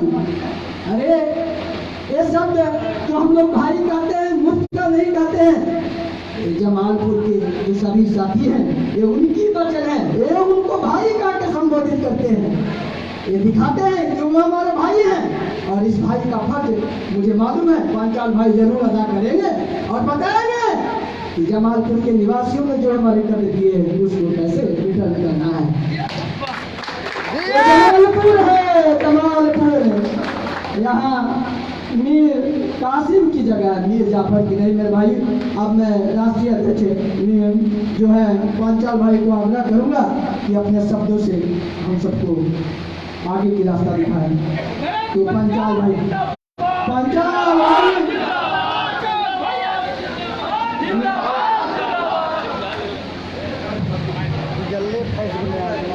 नमस्कार दोस्तों, सबसे पहले मैं अपना भी परिचय दे दूंगा आप सभी को। यहाँ तो पांचाल जिंदाबाद जिंदाबाद हो रही, जिंदाबाद तो दोस्तों आप लोग हो। यदि आज आप यहाँ विराजमान नहीं होते तो शायद हमारे भी नारे यहाँ नहीं गूंजते। तो सबसे पहले मैं आपके जोन के, आपके डिवीजन के, आपके सेक्शन के जिंदाबाद के नारे लगवाना चाहूंगा। All India railway track union जिंदाबाद जिंदाबाद जिंदाबाद। ट्रैक शक्ति जिंदाबाद जिंदाबाद जिंदाबाद। ईस्टर्न जोन जिंदाबाद जिंदाबाद जिंदाबाद। जमालपुर सेक्शन जिंदाबाद जिंदाबाद जिंदाबाद। मालदा मंडल जिंदाबाद जिंदाबाद जिंदाबाद। अब मैं अपना परिचय दे दूं। मैं भी आप की तरह राष्ट्रीय अध्यक्ष समाज में पहले एक ट्रैक मेंटेनर हूं दोस्तों, जो अपनी भी ड्यूटी परफॉर्म करने के साथ साथ में जो एक ट्रैकमैन की तरह एक समाज सुधारक का काम करने का मौका मिला, वो काम आज मैं आपके बीच में AIRTU के जरिए कर रहा हूं। मैं दिल्ली डिवीजन से बिलोंग करता हूं, सेक्शन मानसा में ड्यूटी है मेरी पंजाब में। लगातार 8 महीने तक गैंगमैन की ड्यूटी की। उसके बाद जब अधिकारी लोग चारों तरफ से परेशान हो गए तो हमको गेट पे लगा दिया। अब गेट पे जब हम फिट हुए तो हमको सोचने का मौका मिल गया कि 12 घंटे ड्यूटी करनी है, कम से कम बैठे बैठे सोच ही लें। बहुत सारी इस्टेब्लिशमेंट की किताबें पढ़ डाली और धीरे धीरे लोगों के लिए एक समर्थक का काम करने लगे। डीसी जिसको बोलते हैं ना, डिफेंस काउंसिल बनकर लोगों के लिए उनके केस लड़ने लगे। और धीरे धीरे आज आपके बीच में कम उम्र में मैं मानता हूँ अपने आपको बहुत ही गर्व महसूस करता हूँ रेलवे ट्रैक मैनेजमेंट का रास्ते साथियों, सन 2011 में मैंने इंडियन एयरफोर्स ज्वाइन कर लिया। टेक्निकल ग्रुप में एक्स के अंदर मैं भी एक देश का जवान के रूप में मैंने रक्षा किया है। 1 साल ट्रेनिंग करने के बाद में वो किसी कारणवश मैंने छोड़ दिया, क्योंकि मैं अपने माँ बाप के इकलौती औलाद थी। मोह माया के कारण वहां ड्यूटी नहीं कर सका, क्योंकि छुट्टी नहीं मिलती थी। तो समस्या भी आपके यहाँ ट्रैकमैन भाइयों में दोबारा से रेलवे की वैकेंसी निकली और इसमें मैंने फिलअप कर दिया और ट्रैकमैन भर्ती हो गया। अब देखा कि ट्रैकमैन की हालत कैसी, बहुत ही नाजुक। लेकिन मेरे लिए एक अपने आप में जुनून था कि एक नौकरी छोड़कर तो दूसरी आप पकड़ सकते हो, तो आप इसको छोड़कर भी दूसरी पकड़ सकते हो। लेकिन मेरे को प्लेटफॉर्म मिला। प्लेटफॉर्म कैसे AIRTU का मिला वो सुनिए। और आज मेरे अंदर ऐसी चेतना क्यों जागी कि मैं ट्रैकमैन का भला करने के लिए आज इस मंच पर आप खड़ा हुआ। दोस्तों, अपने दिल्ली डिवीजन में ही सकूर बस्ती और दया बस्ती, आवाज मेरी सबको क्लियर सुनाई दे रही है? सकूर बस्ती और दया बस्ती 2 ऐसे स्टेशन हैं जो गंदगी से भरे हैं। जिस पर यदि ईमेल अपनी ड्यूटी करता है तो मैं मानता हूं कि अगर उसको ड्यूटी करते हुए कोई व्यक्ति देख ले, साधारण व्यक्ति, तो रात को खाना नहीं खा सकता। शायद ऐसा माहौल पूरी इंडिया में और भी जगह है, लेकिन वो उदाहरण में इसलिए दे रहा हूं क्योंकि मेरी शुरुआत ही वहीं से हुई थी। मैं अपनी वेल्डिंग टीम के साथ वेल्डिंग का सामान लेने के लिए सकूर बस्ती डिपो में चला गया। लेकिन स्टेशन पर मैं देख रहा था कि ट्रैक पे अपना एक साथी ड्यूटी परफॉर्म कर रहा था कीमैन की, और उसने देखा कि एक पेंडोल क्लिप निकली हुई है, चाबी। उसने क्या किया, वो चाबी उठाई और उसकी जो ठोकने की जगह थी वहां लगाई, और जैसे ही हैमर मारा, वो हैमर उसने पेंडोल क्लिप पर लगने की बजाय एक स्लीपर पे जा टकराया। और स्लीपर पर दोस्तों बहुत ही ज्यादा गंद पड़ा था। गंद, मलमूत्र जिसको बोलते हैं। उस मलमूत्र पर वो हैमर टकराने के बाद उसके सारे छींटे उस बंदे के शरीर पर आके लगे दोस्तों। और मैं उस दृश्य को वहां खड़ा खड़ा देख रहा था और मेरी आंखों से आंसू आने लगे। हालांकि मैं भी ड्यूटी वही करता था, लेकिन वहां ड्यूटी करना थोड़ा असहनीय था। बहुत दयनीय स्थिति थी वहां की। अब देखा तो अब आंखों से आंसू आ गए। लेकिन उसी दिन से मैंने शपथ ली थी कि इन लोगों के लिए मैं लड़ना शुरू कर दूं, कि मैं इनके टाइप ऑफ जॉब यानी काम की प्रवृत्ति में मैं बदलाव नहीं कर सकता, लेकिन कम से कम इनको भत्ते तो इस प्रकार, सुविधा इस प्रकार दिला सकते, कम से कम गैंगमैन की तनख्वाह 40,000 प्लस हो जाए।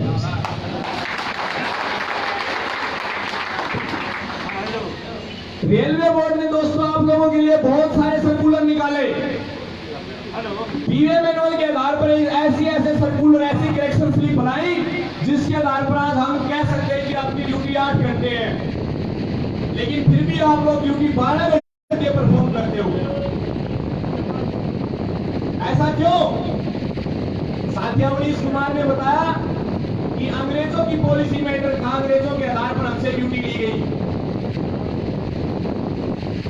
दोस्तों, सन 1853 में जब रेल चली तो रेल में पायलट और गैंगमैन दोनों इकट्ठे काम करते थे। ट्रैकमैन का उस टाइम में बहुत सारा योगदान था, तो उस टाइम पे ट्रैकमैन कोयला झोंकने का काम करता था दोस्तों। लेकिन धीरे धीरे समय बीतता गया और एक पायलट की स्थिति क्या हो गई और ट्रैकमैन की स्थिति क्या, दोस्तों आप देख रहे हो। आज मेरा वही ट्रैकमैन, राखी में सना हुआ ट्रैकमैन, आशाहीन नेत्रों से देखता है कि क्या कभी मैं भी पायलट और गार्ड बन पाऊंगा दोस्तों। तो आज मैं उसी आशा को पूरा करने के लिए इस AIRTU मंच के जरिए धीरे धीरे अपने ट्रैकमैन भाइयों का विकास कर रहा हूं। ये सारा क्रेडिट मैं अपने आप को नहीं दे रहा, लेकिन चंद धुरंधर और साहसी साथियों की बदौलत ही आज ये मंच मेरे को मिला है। और मैं मानता हूं कि इस मंच का सबसे ज्यादा श्रेय मैं आप लोगों को देना चाहता हूं। इस मीटिंग में आने का मेरा कोई उद्देश्य नहीं था। कल जो मीटिंग जसीडी में रखी गई उसके बाद हमको बोला कि घर निकल लेते हैं, लेकिन यहाँ जमालपुर सेक्शन के अपने साथी अविनाश कुमार, प्रभात जी, सुभाष जी, शैलेंद्र जी, बहुत सारे युवा साथी जिन्होंने बोला कि सर हम एक दिन में प्रोग्राम सेट कर सकते हैं यदि आपको तो उत्सुकता है हमारे सेक्शन के अंदर। मैं बोला जहां इतनी योग्यता है तो हम वहां पर समय अवश्य देंगे, क्योंकि हमारी यूनियन का काम ही यही है कि साथी को जोड़कर एक ऐसा प्लेटफॉर्म देना जहां पर वो विकसित हो जाए, सोचे कि अपने साथ खड़े इस मंच पे सभी साथी उसके लिए काम कर रहे हैं। दोस्तों, आपकी तनख्वाह में और एक पायलट की तनख्वाह में कितना अंतर आ गया। आज एक पायलट की यदि आप तनख्वाह देखो तो उसको तनख्वाह मिलती है बेसिक पे plus DA plus additional DA, उसके बाद लगता है कंपनसेटरी अलाउंस, यानी कि डीए को 2 बार मर्ज किया जाता है। लेकिन गैंगमैन का कितना, केवल 18,000 बेसिक, और उसमें भी अधिकारी लोग सोचते हैं कि यार महीने वाले दिन 500 रुपए मेरे को दे देना तो मेरा भी काम चल गया।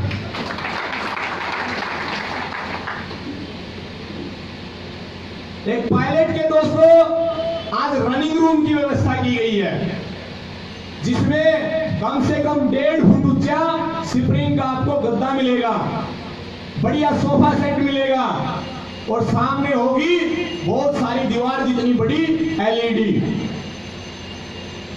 एसी रूम होगा।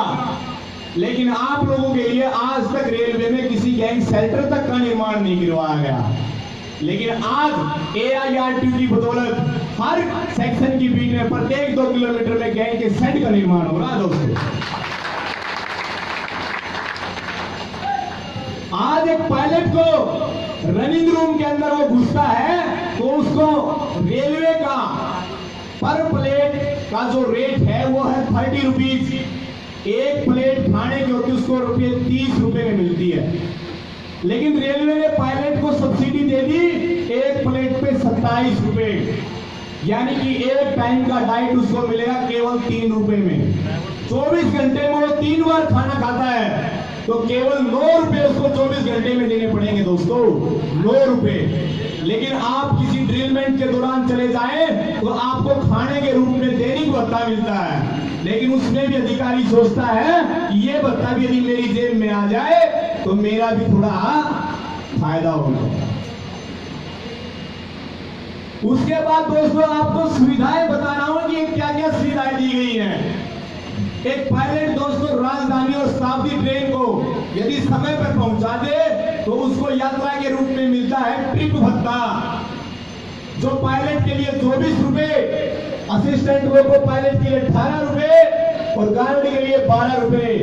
लेकिन मेरा ट्रैकमैन देखो दोस्तों, आवश्यकता से अधिक घंटे ड्यूटी करता है, आवश्यकता से अधिक काम करता है, लेकिन उसको भी काम करने के बावजूद इनाम भी मिलता है अब्सेंट और चार्ज शीट। दोस्तों, ऐसी नौबत आ गई हमारे ट्रैकमैनों के लिए। लेकिन आज आपको बता दूं इस नौबत का सबसे बड़ा कारण क्या दोस्तों, इस नौबत का सबसे बड़ा कारण है सिर्फ आपकी संख्या।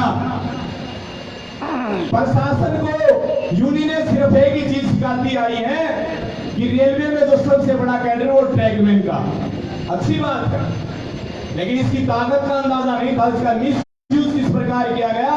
यूनियन प्रशासन को बताती है कि सर आप एक बात समझिए, यदि ऑपरेटिंग विभाग में 50,000 कर्मचारियों को हम 10 रुपए देते हैं तो अमाउंट बनता है 5 लाख, लेकिन गैंगमैन तो सर 4 लाख है। यदि 4 लाख को 10 रुपए देंगे तो अमाउंट बनता है 4 करोड़। तो आप बताइए आपको 4 करोड़ देने में फायदा है या 5 लाख देने में फायदा है? फिर आपको एक पनिये की तरह तो समझ ही सकते हो, सादा हर हिसाब है कि 50,000 देने में फायदा सरकार को या फिर 5 लाख। इसीलिए प्रशासन हर बात पर सहमति जता देता है दोस्तों, लेकिन आपकी ताकत का लोगों को अंदाजा नहीं हुआ। जो आज यूनियनों को सत्ता में लाया है, जो हर साल AIR और NFIR को 32 करोड़ रुपए सालाना दे सकता है, वो व्यक्ति अपने खुद के लिए भी एक उचित विकास कर सकता है। दोस्तों, आप सभी मानते हो कि हमारे देश की संख्या 125 करोड़ और इस 125 करोड़ में केवल 1 करोड़ सेंट्रल एम्प्लॉय जो पूरे देश की अर्थव्यवस्था को संभाले हुए हैं। इस जनगणना को हमारे मोदी जी कहते हैं, माननीय प्रधानमंत्री नरेंद्र मोदी जी, कि पूरे देश की संख्या 125 करोड़, उन 125 करोड़ में 1 करोड़ सेंट्रल एम्प्लॉय और 1 करोड़ में से सबसे बड़ा 4 लाख का कैडर ट्रैकमैन का दोस्तों। लेकिन इसकी ताकत खुद ट्रैकमैन आज तक नहीं जान पाया। इस 4 लाख की संख्या के साथ में 4 उसके परिवार के मेंबर भी हैं दोस्तों। तो संख्या अगर मल्टीप्लाई करें तो टोटल कैडर हमारा बनता है 16 लाख दोस्तों।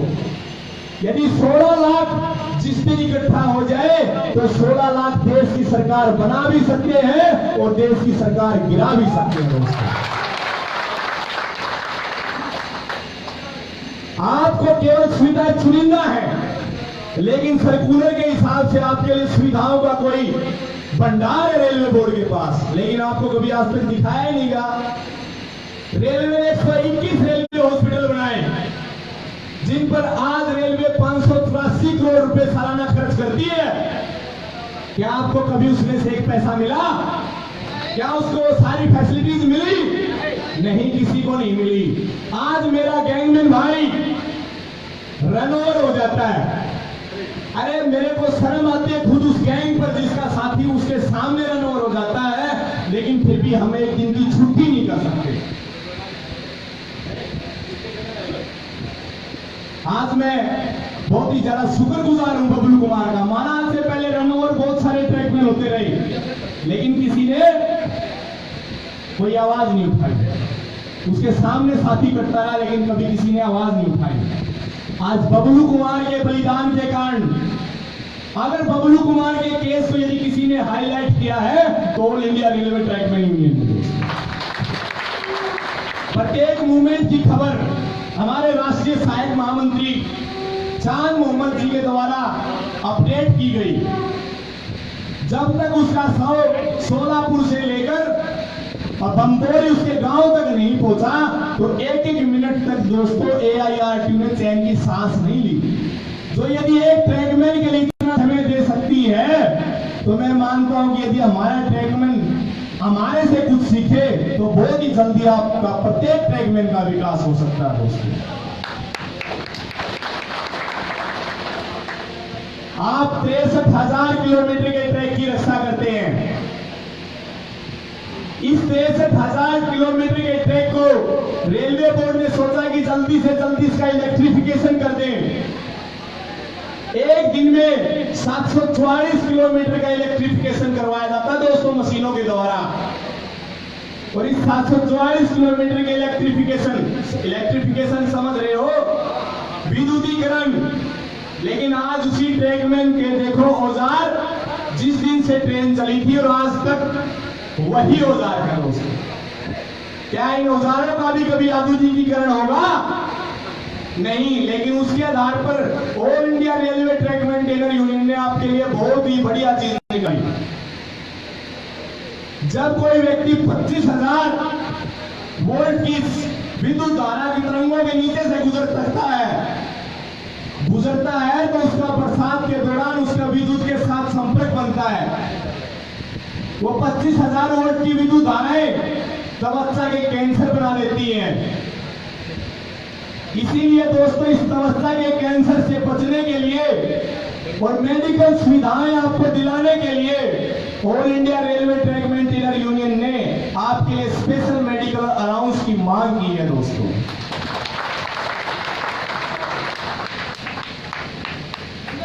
सबसे पहले हम जब ईस्टर्न जोन में आए तो मालदा डिवीजन में भागलपुर में आए। तो भागलपुर में हमारे साथी भी हमारे बीच में आए और आर्टिजन स्टाफ उठ के आया कि सर क्या हमें भी रिस्क अलाउंस मिलेगा। सन 1995 में एक बार रिस्क अलाउंस की डिमांड पूरी हो गई थी, लेकिन उसके ऊपर यदि किसी ने कटाक्ष किया तो अपने साथी लोग थे जिनको पूर्ण रूप से जानकारी नहीं थी कि वहां पर भी आवाज उठाएगी कि सर हम भी वेल्डर लोग हैं, हमको भी रिस्क अलाउंस मिलना चाहिए क्योंकि हम भी ट्रैक पर काम करते हैं। तो रेलवे बोर्ड के द्वारा भी फेडरेशनों ने, यूनियनों ने अपील डाली कि सर वेल्डर जो है वो ट्रैक पे काम जरूर करता है लेकिन वो ब्लॉक के दौरान काम करता है, सेफ्टी में रहकर काम करता है, तो इसलिए उसको रिस्क अलाउंस नहीं मिलना चाहिए। लेकिन आज इन ट्रैकमैन भाइयों की बदौलत, हालांकि माना कि आर्टिकल स्टाफ में भी हमारे सभी ट्रैकमैन काम करते हैं, आज इस AIRT और आप ट्रैकमैन भाइयों की बदौलत ही ये रिस्क अलाउंस 2700 रुपये आर्टिकल स्टाफ को भी दिया जाएगा और 4100 रुपये अपने गैंगमैन भाई को भी दिया जाएगा। दोस्तों रिस्क अलाउंस लेना बड़ी बात थी। हमने सभी से वादा किया था दिल्ली वाली मंच पर यदि एक बार 2700 मिल तो जाए, बंटवाना तो फिर अपने हाथ में है दोस्तों। तो जैसे अभी अवनीश भाई ने बोला कि 10% आपके लिए LDC की डिमांड, आपकी जो मांग थी उसमें से 10% CRPF मिनी लोहानी जी ने चक्रधरपुर में अनाउंस कर दी है। तो हम आपको कहते हैं कि 10% एक बार ले तो लो, 100% करवानी अपने हाथ में है दोस्तों।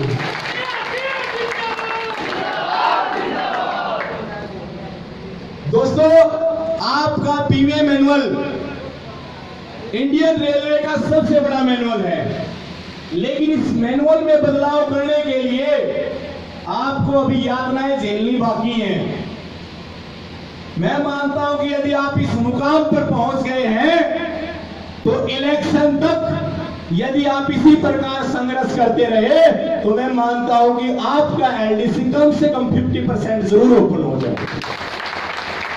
लेकिन उसके लिए आपने हर बार विरोध करना पड़ेगा इन यूनियनों का, और इस मैनुअल को चेंज करने के लिए आप लोगों ने आपके योगदान से, भारी मतों से आपके ट्रैकमैन भाई को रेलवे बोर्ड में बैठाना पड़ेगा दोस्तों। और जब तक रेलवे बोर्ड में ट्रैकमैन नहीं बैठेगा तब तक आपकी समस्याओं का समाधान नहीं होगा। आज कोई कहता है कि यूनियनों के दबाव में हमारे साथी लोग हैं, मैं मानता हूं कोई दबाव में नहीं है। यदि खुद परखे तो आप लोगों को पहले डिवीजन भर्ती करता था जब कैजुअल लेबर होती थी, लेकिन आज RRC भर्ती करता है। आज आपके अंदर एबिलिटी है, आज वो योग्यता है। मैं कहता हूं कि जो लोग कहते हैं कि बैंस, मजदूर यूनियन, फलाना यूनियन, दिमागा यूनियन, अगर वो यूनियनें बनती है तो यूनियनें बनती तो मजदूर भाइयों के लिए है, लेकिन फिर भी उसमें अधिकारी लोग घुसे बैठे हैं। इसका कारण क्या है? आपकी निरक्षरता, आपको पूर्ण रूप से जानकारी नहीं होना, आपकी मांगों का पूरा न होने का भी एक ही रीजन था। आज से पहले जितने अधिवेशन हुए, जितने ओपन सेशन हुए, उसमें कभी मंच पर किसी ट्रैकमैन को न बोलने देना। लेकिन आज ट्रैकमैन दोस्त इतना जागरूक हो गया है कि उसको जरूरत नहीं है किसी के सामने झुकने की। आज वो अपने बलबूते पर अपनी हर मांग पूरी करवा सकता है। बात करते हैं जो अभी तक सर्कुलर के आधार पर आपको जो दिया गया है। मैं खुद भी 2 से 3 केस लड़ रहा हूं दोस्तों आपके लिए, सिर्फ AIRT के बलबूते पर। आपके यहां बहुत सारे गेटमैन भाई भी बैठे होंगे जो फाटक पर ड्यूटी करते हैं। तो रेलवे बोर्ड के लेटर नंबर 131/2005 के आधार पर गेटमैन को असेंशियल इंटरमीडिएट कैटेगरी में डाला गया है। असेंशियल इंटरमीडिएट कैटेगरी में डाला गया है, नहीं समझे होगे आप। टाइप ऑफ जॉब के आधार पर ग्रुप डी को 4 कैटेगरियों में डिवाइड किया गया है। सबसे पहली है असेंशियल इंटरमीडिएट कैटेगरी, सेकंड है सेफ्टी कैटेगरी, थर्ड है कंटिन्यूअस कैटेगरी और चौथी है इंटेंसिव कैटेगरी। इंटेंसिव कैटेगरी है जो उसमें वर्कशॉप वाले आते हैं। कंटिन्यूअस कैटेगरी में हमारे ट्रैकमैन भाई जो ट्रैक पे काम करते हैं वो लोग आते हैं। और असेंशियल इंटरमीडिएट कैटेगरी में जो 12 घंटे ड्यूटी परफॉर्म करता फाटक पर वो गेटमैन आता है दोस्तों। अब उसी को चेंज करने के लिए सभी गेटमैन की ड्यूटी का 8 घंटे का केस मैं दिल्ली डिवीजन का लड़ रहा हूं दोस्तों, और मैं मानता हूं बहुत कम समय में मेरे को जीत मिलने वाली है। और यदि एक डिवीजन में 8 घंटे ड्यूटी लागू होगी तो मैं मानता हूं ऑल इंडिया में करवाना कोई फिर बड़ा खेल नहीं है हमारे लिए। सभी की 8 घंटे हो जाएगी। यूनियन डिमांड करती है कि गैंगमैन की ड्यूटी विद लंच 8 घंटे होनी चाहिए, लेकिन मैं अपने सदर पर बोलूं तो यूनियन के आधार पर नहीं, एक गैंगमैन होने के नाते कि गैंगमैन की ड्यूटी विद लंच 6 घंटे होने चाहिए। दोस्तों, आप लोग सोचते हो कि इनकी विचारधारा गलत है कि ये 6 घंटे की बात करता है। जब आपके घर कोई व्यक्ति आता, कोई व्यापारी आता है, यदि आपको अपने पशु बेचना हो तो आप उसी किसी से पूछकर मोल भाव नहीं करते। यदि आपका पशु 40,000 का तो आप मांग लेते हो 60,000। क्यों भाई? तो मांगने में क्या जाता है? आज ये जो 26,000 बेसिक की मांग की गई ना, ये गलत थी। अगर यहां मांग 40,000 बेसिक की होती तो आज 30,000 आपकी बेसिक होती। सरकार के पास धन की कमी नहीं है, सिर्फ मांगने वाले चाहिए, लड़ने वाले चाहिए। फेडरेशन ने आपको आश्वासन देती रही कि 7th पे कमीशन में 26,000 बेसिक हो जाएगी, एनपीएस रद्द हो जाएगी, निजीकरण बंद हो जाएगा। क्या हुआ भाई? कोई भी एक मांग पूरी हुई हो? लेकिन उन्हीं फेडरेशनों ने एक डिमांड और भी उठा रखी थी कि एएलपी और एएसएम का ग्रेड 2800 से तोड़ के 4200 कर दिया जाए। ये मांग जरूर पूरी होगी। मैं मानता हूं कि एएलपी और एएसएम का ग्रेड जब 2800 से 4200 की डिमांड की गई, क्या उनको उस टाइम भी गैंगमैन का कैडर नजर नहीं आया? तो ये दोस्तों सरासर आप साथियों के साथ धोखा हो रहा है। फेडरेशनों के मसीहाओं ने बोला कि 11 मार्च को हड़ताल होगी। क्या हड़ताल हुई? नहीं। जबकि 95% हमारे कर्मचारी भाई इस चीज से सहमत थे कि हड़ताल होनी चाहिए, लेकिन उसके बावजूद नहीं हुई। उसका कारण हम आपको बताते हैं। सन 1974 की जब हड़ताल हुई तो ऑल इंडिया रेलवे फेडरेशन की सबसे मानी हुई सबसे बड़ी हड़ताल थी दोस्तों। यह फेडरेशन का नाम लेकर मैं किसी को बुरा नहीं बता रहा हूं, क्योंकि संगठन जब कोई भी हो दोस्तों, संगठन किसी के लिए कोई बुरा नहीं होता। संगठन में बैठने वाले व्यक्ति और स्वार्थी लोग बुरे होते हैं। तो सन 1974 की हड़ताल में 17,000 रेल कर्मचारियों द्वारा जेल भरी गई थी।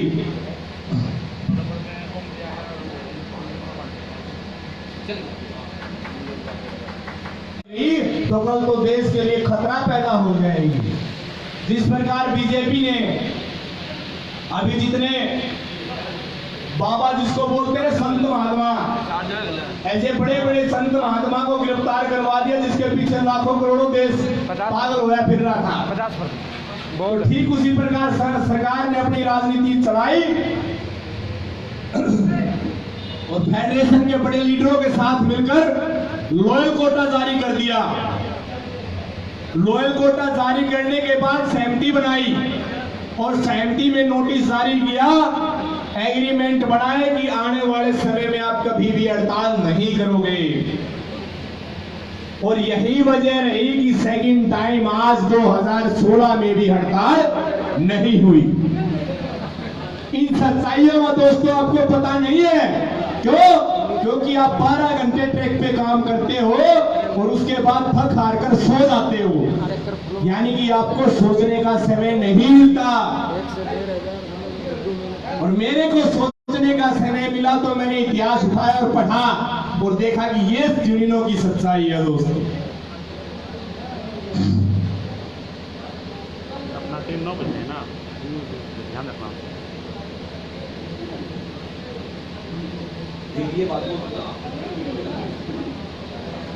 तो दोस्तों उस लॉयल कोटे के आधार पर जो व्यक्ति फेडरेशनों में पदाधिकारी थे, उन सभी को सरकार ने बोला कि आपके घर से एक व्यक्ति को नौकरी दे दी जाएगी, आप इस हड़ताल को खत्म कर दो। ठीक वैसा ही हुआ। ठीक वैसा ही हुआ, हड़ताल को खत्म कर दिया और अब पदाधिकारियों ने अपने स्तर पर 17,000 कर्मचारियों का बलिदान को न समझते हुए सिर्फ अपना घरेलू स्वार्थ देखते हुए अपने व्यक्तियों को रेलवे में नौकरी दिला दी। और दूसरी बार एक उदाहरण मैं दूंगा,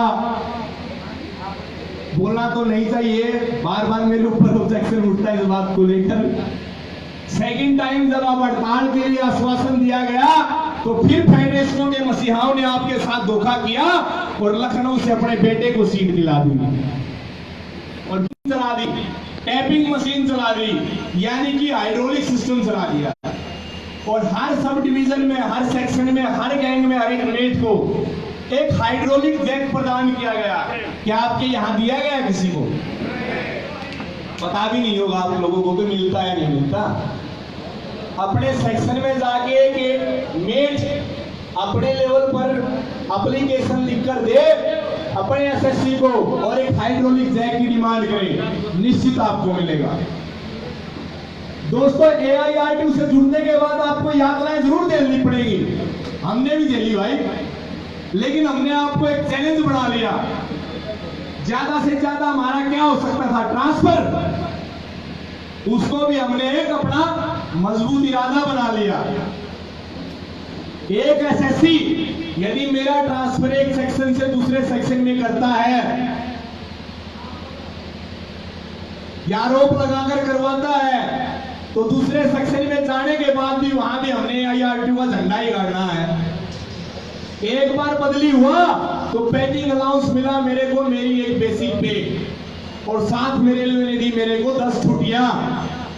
ठीक इसी प्रकार मैं दूसरी बार जहां गया फिर वही मैंने AIRTU का झंडा गाड़ दिया। इस प्रकार मैंने साल में लिया 6 बार ट्रांसफर। 6 बार ट्रांसफर लेकर मेरे पास पैकिंग अलाउंस का अमाउंट हुआ 1,20,000, जो शायद साल में आप लोग भी सेविंग मनी नहीं कर पाते। और साल में मेरे पास छुट्टी हुई कितनी? 60 छुट्टियों में मैं आपके लिए टूर निकाल लेता हूं। तो AIRTU से जुड़कर मेरे को यह बेनिफिट मिला। तो दोस्तों, अपने आप को एक ऐसा मोल्ड करने वाला व्यक्ति बना लो कि जहां हमको डाल दिया वहीं पर हमने कार ले लिया, तो तब आपको ये दुनिया जीने देगी। घबराओ मत किसी से। AIRTU से जुड़े हो तो यहां पर बैठा हर कार्यकर्ता D&R को भली भांति जानता है, और रेलवे प्रशासन के पास ही सबसे बड़ा हथियार होता है D&R, डिसिप्लिन एंड अपील वाला रूल, जो 15 अक्टूबर 1967 से लागू हुआ था, 68 से सॉरी। यदि किसी को कोई जानकारी है, कोई chargesheet, absent, WIT, WIP, remove from service, ऐसा कोई ट्रैकमैन हो तो हमसे आकर जरूर इस बारे में सलाह ले, हम उसको अच्छी गाइडेंस करेंगे। यदि वो रिमूव फ्रॉम सर्विस भी है तो AIRTU के बलबूते पर उसको दोबारा नौकरी दिलाएंगे। दोस्तों, यहां पर यातना झेलने के बाद कोई साथी रिमूव फ्रॉम सर्विस भी हो जाता है और AIRTU की मेंबरशिप उसके पास है, तो उसकी ब्रांच का अधिकार है दोस्तों कि उस साथी को इतना एहसास नहीं होना चाहिए कि वो रिमूव फ्रॉम सर्विस हो गया है।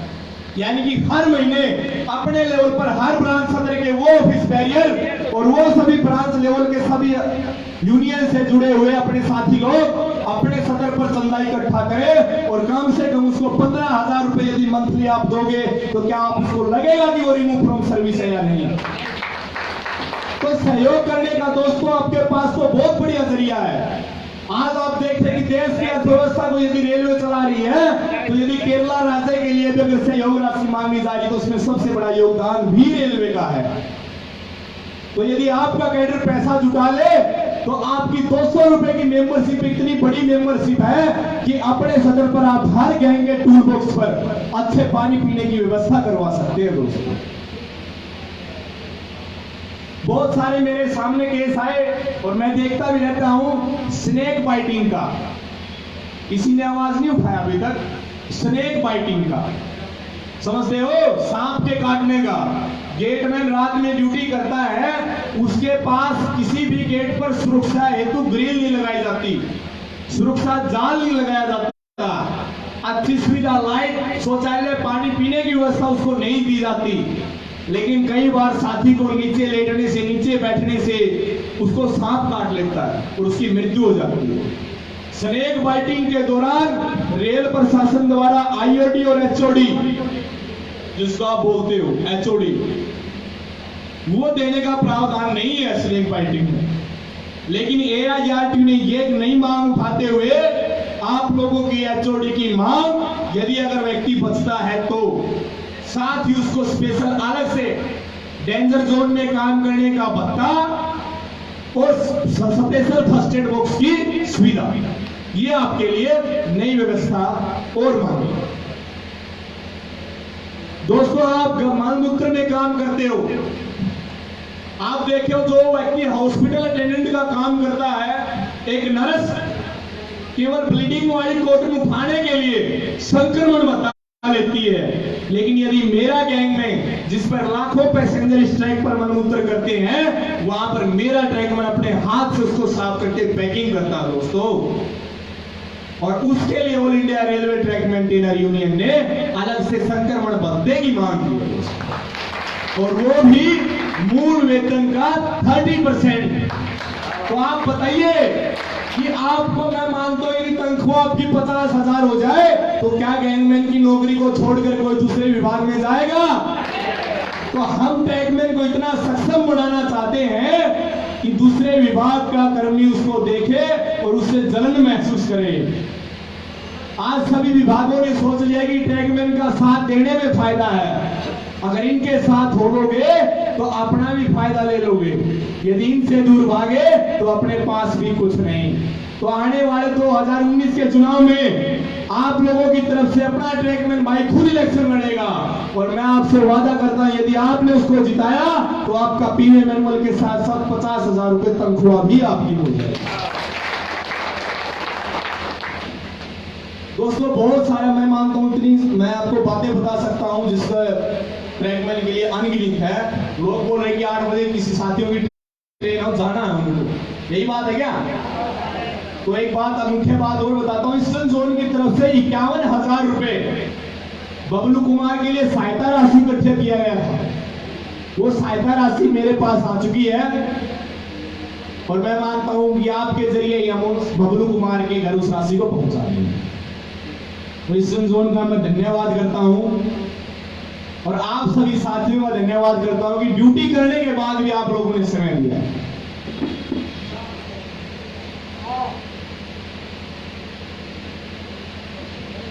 दोस्तों, ये 51,000 रुपए जो चल रहा है जमालपुर सेक्शन से ही इकट्ठा हुआ है, ठीक है। सहयोगी साथियों का धन्यवाद, और इन्हीं की बदौलत ये मीटिंग हो पाई, इसलिए मैं जमालपुर सेक्शन का तहे दिल से धन्यवाद करता हूं। अगर किसी भाई को कोई समस्या गंभीर है जिसका निराकरण अभी तक खुद रेलवे नहीं कर पाई है, तो मेरा नंबर नोट कर लीजिए। कोशिश करिए, कॉल मत कीजिए, नंबर ले लीजिए, कॉल मत कीजिए। हाँ, 9569 1199 21 9569 119921।